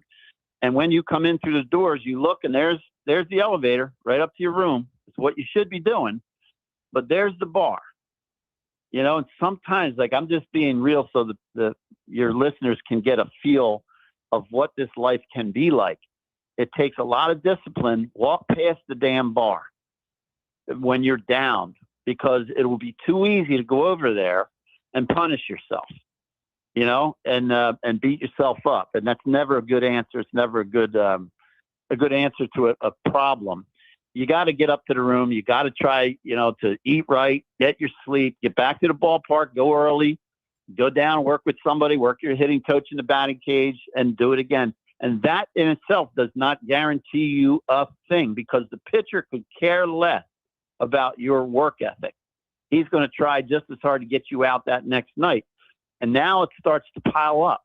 Well, I did what I was supposed to do. I ate right. I slept. I hit early. Then I took more front toss before the game, and I still went 0 for 5. Okay, you got to do it again. The answer always has to be, I'll go early tomorrow and work. That's what I am most proud of. I'm not in the Hall of Fame. Not even close. I don't think any of the teams I played for even know when I retired, because I didn't make an announcement. Nobody cares. I saw that Trey Mancini announced his retirement, and I thought, yeah, he was a good dude. I know he ran into some health issues. And I laughed at myself and thought, I never announced my retirement. Nobody cared. I didn't get like the team and give me a motorcycle or something, But now that's the life, and I'm most proud of always answering lack of confidence or lack of production with work. And I know I feel good about it. My kids got to see me, like, they were young, but they got to see how I went about it. My wife, who doesn't like baseball, never did, but she saw the amount of effort and work, and we can kind of instill that into our children. I got 5 of them. So I know I give long answers, but that's the reality of the game. When you guys are watching these games, that's what's behind the scenes. And right now they're in a good way. There's enough games where they're going to slide again. But that is what happened with Mattingly. And I got to say, there was an article of, I think his name is Bob Nightingale, put out. USA Today. And yeah, and I mean, he's a good writer, and he's got a lot of pop, a lot of influence. And I actually called him out on it on X. I just said, I think that's irresponsible, because when you put an article like that out, it spreads, and it did. And I'm thinking to myself, you know, who knows what's going to happen the rest of the way. But as of so far, Mattingly, if the season ended today, he'd have to get a lot of votes for manager of the year. He'd have to. He flipped this thing around. What's been like a 20 game or 21 game swing? So has there ever been a manager that won manager of the year and then got fired? I wonder. And I'm not being sarcastic. I wonder. You know, I just think this guy needs to and deserves to get some credit. And I do think it should come from Dave Dombrowski. Like, you see these articles that I'm reading, come out and say, like, if you want Cora, okay, I guess you're not going to come out and say that. But this guy deserves better, I believe. And like I said, I'm not his agent. He doesn't need me to say anything good about him. I just feel like I'm witnessing what he's doing with these players. And come on, man, that bullpen, it's starting to show some life, like they're finally figuring out some pieces. I love Raley. And you know why I love Raley? Because he attacks hitters. You can live with it if he attacks hitters and they get a single, a double, roll a ball through the infield. Okay, that you can live with, as opposed to walk, hit by batter, pop up. Oh, we might get out of it. Nope, double in a gap. You lost. Like, you see too much of that in their bullpen. He at least attacks. He's going to have a role, and a very important role, finishing this season off. Absolutely. And, you know, to wrap this up, I did want to ask you one more about the hitting, because, you know, Bryce Harper, we mentioned about the Don Mattingly, you know, meeting before the deadline, but there's also something else that happened. You know, Bryce Harper is on a 22 game on base streak right now, Dave. It's actually the most he has had in a decade in his career. But you know what that 22 days dates back to?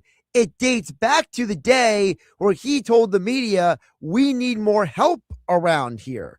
So that means Harper went to the media and said, we need more help. And the next day started, you know, upping his job. So when you have a star player, not just come out and say, hey, we need a little more help around here, but then also put, you know, his work in where his mouth is, what does that say to the rest of the guys? Yeah, Bryce is a different animal. I've done this program called the Rookie Career Program. It's a cooperative effort between MLB and MLB Players Association. I've done that darn thing for probably about 27, 28 years. Bryce was a rookie, and he was in my group, a group of about 12 players. And I was looking forward to it because we're not teaching them baseball. It's everything other than the game that these players are about to embark into, like dealing with finances, rookies dealing with veteran players, dealing with agents, dealing with the media. And it's helpful. It's the top 4 prospects of every organization gets invited to it. He was in my group, and I thought, boy, he's going to be helpful, because this kid, you know, think of his path to professional baseball. I want to say he used a wood bat in college. Like, he was preparing to be a big leaguer from a very young age. And he had an agent, a representative at a very young age. So he's kind of like, you look at what he said. I don't agree with it. I don't think it should have been public. I think he could have gone straight to Dombrowski in a office, because Mattingly's point was right. When you say that, you are talking about your team. And the players now are left to think, well, who's he talking about? He's talking about, we need help. Is it me? I'm the 23rd, 24th, 25th guy on the roster. So that was Mattingly's point. But as far as like him making a statement, putting pressure on himself, I think he likes pressure. And that's a rare guy, a rare athlete that loves the pressure, wants to be up in a big spot. I think a lot of guys fake it. And some of that probably is tied to how your confidence level is at the time. I just feel like if you watch his body language, he wants to be up in a big spot all the time. He don't mind it. He don't mind it at all. He does not wilt. And a lot of times he steps up, you know? Absolutely. Great stuff today from Dave Gallagher. Glad we can get him on, even though Mike Gill is with his baseball team up in Jamestown, New York.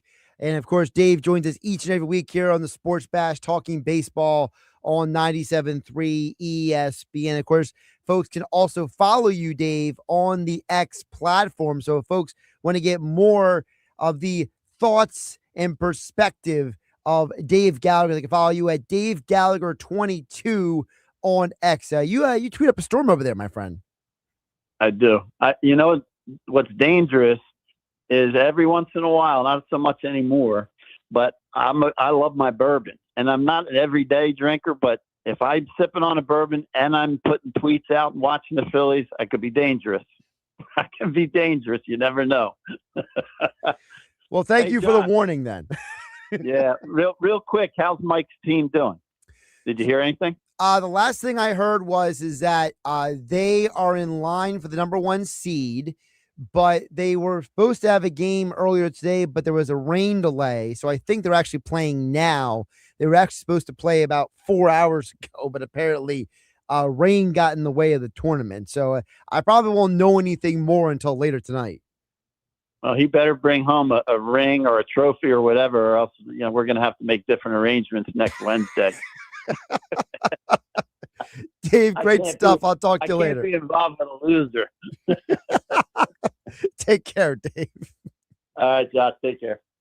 Great stuff there from Dave Gallagher here on the Sports Bash 97.3 ESPN. Josh Hennig filling in for Mike Gill. We will continue the Phillies conversation on the other side after this short break. We got Oscar for Phillies Fastball today. More Phillies talk coming up. Don't forget tonight, it's Aaron Nola versus Sandy Alcantara. We'll get into the matchup and more coming up next here on the Sports Bash on 97.3 ESPN. We have the Phillies covered. Swing and a drive, right field, way back, forget it, out of here. Kyle Schwarber hammers one over the right field wall. Get the best Phillies baseball coverage on the Sports Bash with Mike Gill on 97.3 ESPN. Town Square Media has teamed up with Seize the Deal for incredible offers from some fantastic local businesses. Get this great deal starting Friday at 9 a.m.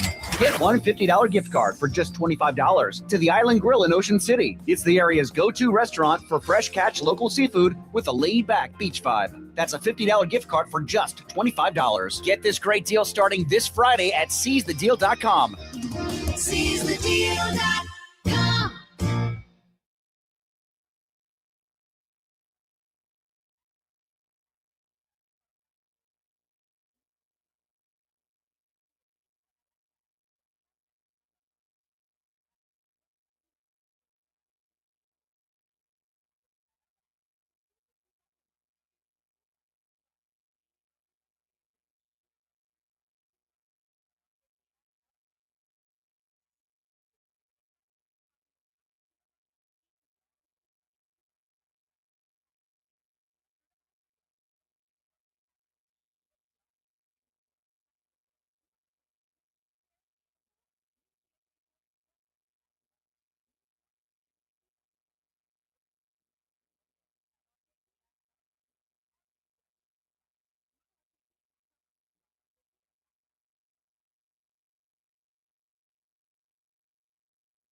On the Pick Patio for live music from local artists, Full Step Back, Mike Beck, Steve D, an experiment duo. Planning a fantasy draft? Make all your picks at the Piccalilli Inn, home of world-famous wings and home-style favorites on Route 206 in Chemung, New Jersey since 1927. Find them on Facebook or piccalilli.com.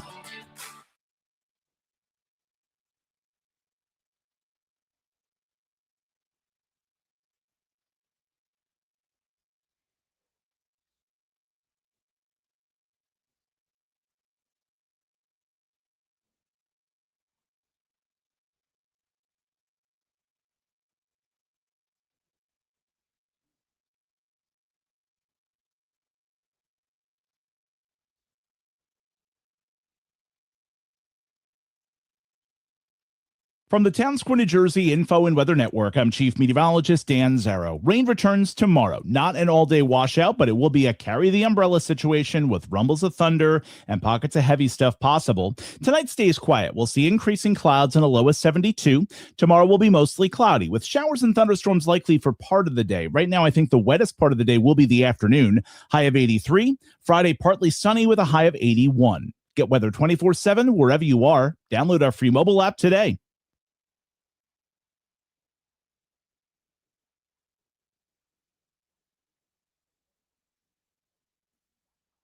We have the perfect solution for sitting in traffic. You come with me. The Sports Bash with Mike Gill on 97.3 ESPN and the 97.3 ESPN free mobile app. The 5 o'clock hour of the Sports Bash is brought to you by Cross County Connection, providing fare free transportation across southern New Jersey. For details, call 856-229-7571 or visit driveless.com. Without further ado, it is time for our Phillies Fastball segment. Josh Hennig filling in for Mike Gill on a Wednesday edition on 97.3 ESPN. Everyday Phillies Fastball is brought to you by Ventnor Social, the place to go to catch every Phillies game on their 20 big screen TVs while enjoying great food and drink. Visit their Facebook page for up-to-date info and specials. Plus, don't forget the Sports Bash. Mike Gill will be back there on the 26th of this month.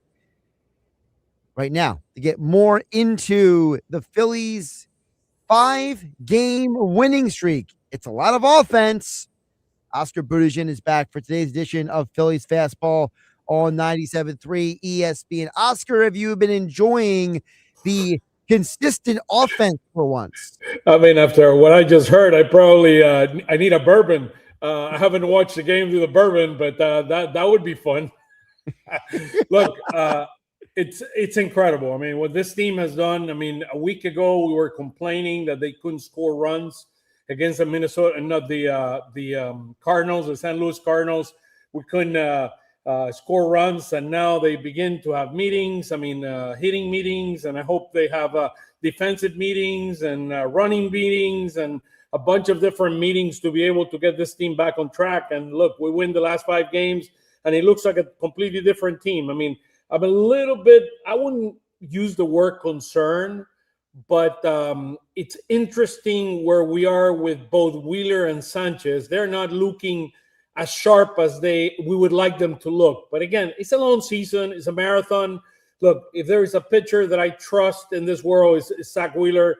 He knows he might be running into a dead arm. I mean, that happens throughout a season, and hopefully he can just turn it around in a couple of starts and we'll be up and running. But this team is playing really. I mean, look, what I saw yesterday from Alec Bohm and from Bryson Stott, I've never seen them playing this good. I mean, to be honest with you, I mean, the play that Alec Bohm made at first base with that line drive and then touching the bag and hitting in clutch situations. I mean, Stotts has always been a very good hitter with runners in scoring position, but it feels different. I mean, it feels different when they're able to hit like this. It just expands the whole lineup. And even though the top 3 hitters didn't do much yesterday, I mean, I don't know. They won. I can check here right now. I mean, Schwarber won 1 for 5. Turner was 0 for 4, and Harper was 0 for 2. Arias was 3 for 4. I mean, the top guys didn't hit, and it didn't matter. I mean, Baum, Stott, I mean, even Crawford. I mean, they have been playing at a different level, without a doubt. So, hey, good news. I mean, that's good news. Hopefully they can keep it up. It's interesting you mentioned about Bohm. Let's hit on that a little bit more for a moment, Oscar, because Bohm the other day credited this before unknown meeting that Mattingly had with the team for part of the offensive turnaround. And you have to wonder, like Dave Gallagher was talking about how when you have a guy of Mattingly's profile, right, as a former player, when he speaks, guys listen a little differently. Almost Hall of Fame player. I mean, he used to be a big time hitter. Right. So the way, if I'm piecing it together between who Mattingly is and how Bohm spoke about that meeting, it almost sounds like Mattingly must have said something in that meeting that resonated with Alec Bohm. Yeah, I mean, without a doubt. I mean, and you're looking at it and it's resonating, and it goes back to having a plan when you go to the plate and don't swing at the first pitch. I mean, I've felt for a long time that Alec Bohm is scared of going into deep counts and getting strikeouts or not being successful. So he likes to go after the first pitch. I think he's been a lot more patient. This lineup have been a lot more patient. I mean, I'm not going to lie to you, Judge. When I look at the numbers, when I look at what this team is today, this team 3 weeks ago was the worst team in baseball getting runners in scoring position. In the month of August, we're number 2 in baseball with runners in scoring position.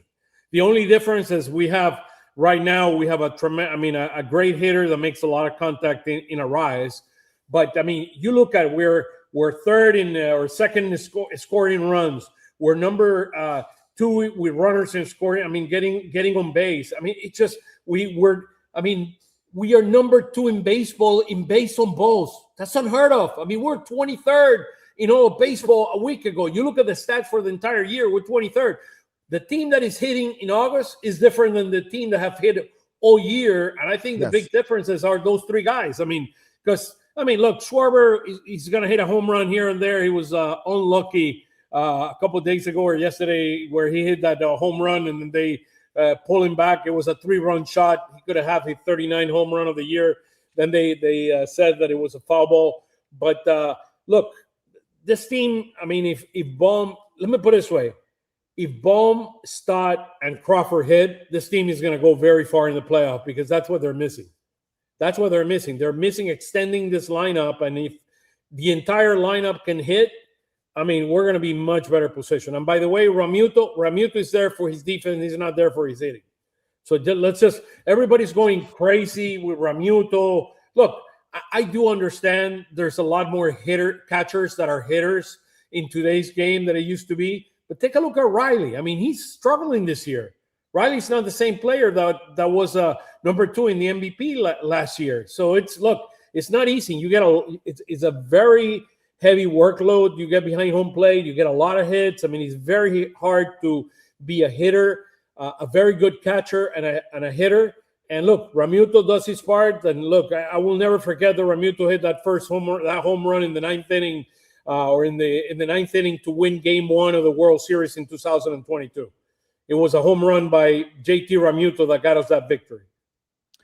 I will say, and I can't speak for everyone, Oscar, I feel like the reason why people feel the way about Realmuto is because of the contract.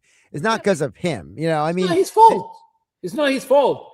I mean, is the management, is the Phillies management, they would have signed Bichette and they might have gone a different direction, or JT could have come here in a 1-year deal like Goddard does for the Eagles, for example. You could have done a Goddard deal with him where he comes with, maybe you pay him a little bit more, but it's a 1-year deal and you don't have to commit to a 3-year commitment. So, and that's the way I look at it. But it was the Phillies' fault. Immediately when they couldn't sign Bichette, they didn't have anybody else to do it. Plan C was getting back JT on a 3-year deal, and his agent was pretty strict that they won $15 million a year, and that's what he got. Talk with Oscar Budejen for today's Phillies Fastball presented by Ventnor Social. Phillies tonight, Oscar, it's Aaron Nola versus Sandy Alcantara. And what I find interesting is Nola, that last start, that looked like a vintage Nola. And in fact, this month, he has been pitching pretty well. Do you feel like Aaron Nola has kind of refound himself here? It's not even a month. It's the last 8 outings from him, dating back to July. I'm looking at here, July 5th. Since July 5th until now, he's had 8 starts. In those 8 starts, there is only 1 start that he allows 7 runs. Outside of that, he's been 3 or less run in every single start. One in the last one, it was 1 run. I thought he could have gone another inning, in my opinion, at the Field of Dreams game. He could have gone another inning, and they decided to take him out. But look, he's doing his part. He's doing his part. The other thing is they had not won with him on the mound since May of 26th of this year. So he had he had probably like 13 or 14 outings that I see here where he didn't win a game. He had lost 5 straight games, and now in the last outing at the Field of Dreams, he was able to win his fourth game of the year. He's 4-9 right now with a 5.33 ERA. Look, I like what I've seen. I like what I've seen of him over the last 2 months, and I believe that we'll continue to see that a more professional Nola that understand kind of how he could pitch and be effective here. He's a good 4 starter. On the flip side, what's interesting is that while most people see the name Sandy Alcantara and they think, oh, good pitcher, there's a lot of Phillies who have good numbers in their career against him. Luis Arias, Alec Bohm, Bryce Harper, Trey Turner. Also, you guys talk about the fact that even Trey Turner, maybe this is what gets him out of his slump, right? Maybe facing a guy that he's familiar with. So I'm very curious to see what happens tonight, Alec. Yeah, I mean, look, it's Alec Bohm hits 378 against him. I mean, Luis Arias hit 500 against him, but they've only faced 8 times. He's 4 for 8. Look, the numbers are impressive. Harper has 3 home runs against him. Realmuto has 2 home runs against him, and then Trey Turner has a couple of home runs and a 362 average. Look, Alcantara has been pitching really, really well over the last few weeks. So I don't think this is going to be, if we're going to win this game, this is going to be a lower scoring affair than if we expect to win this game. This might be a 4-3 game or maybe 5-3 or something like that.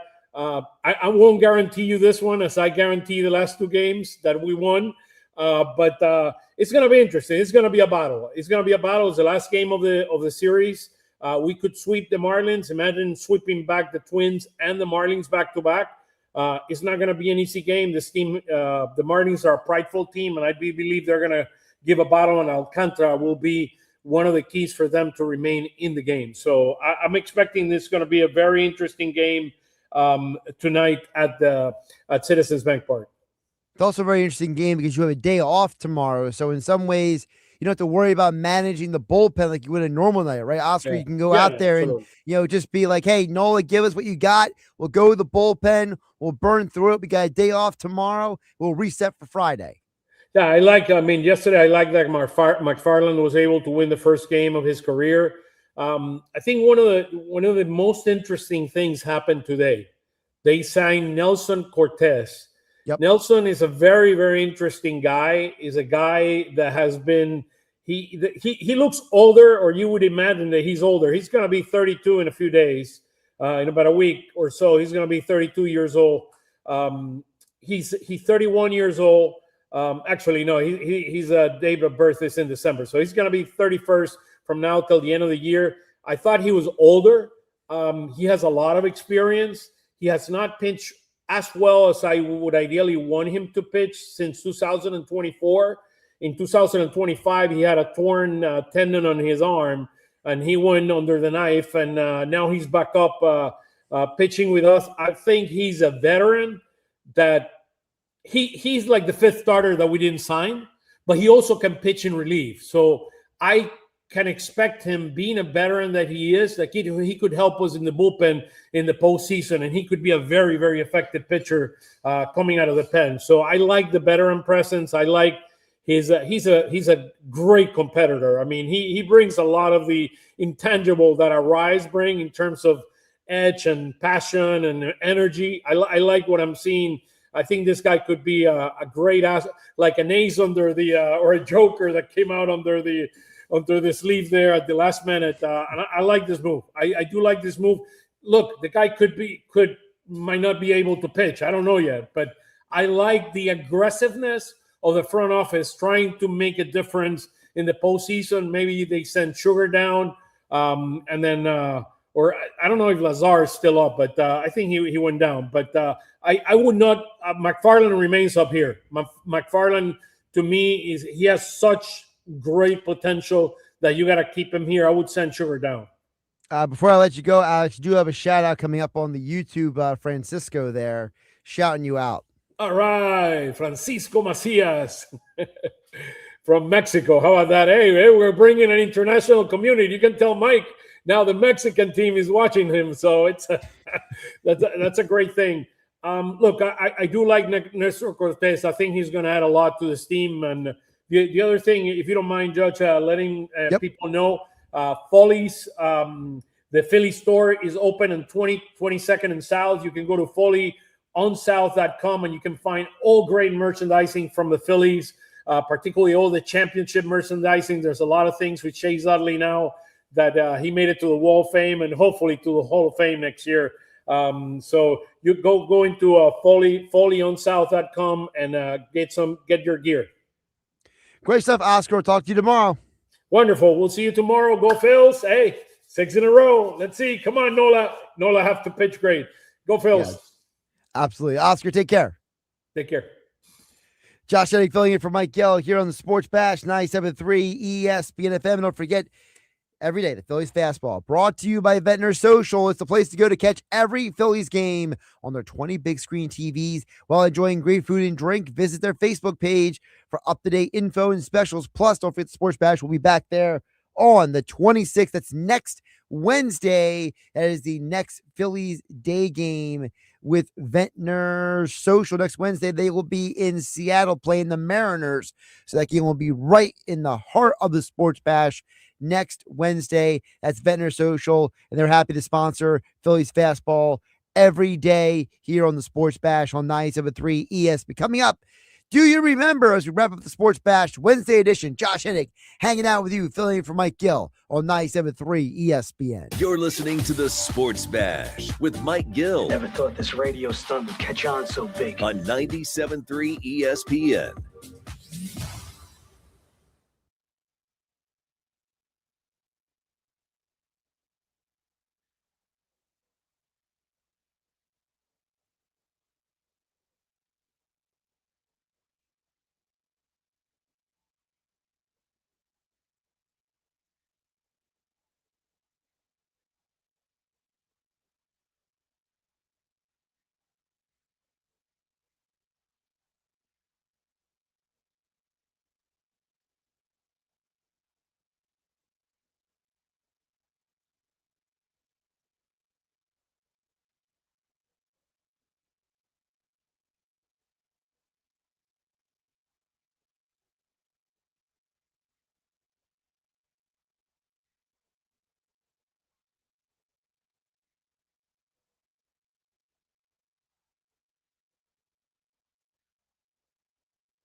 Go for the fun times and the tan lines.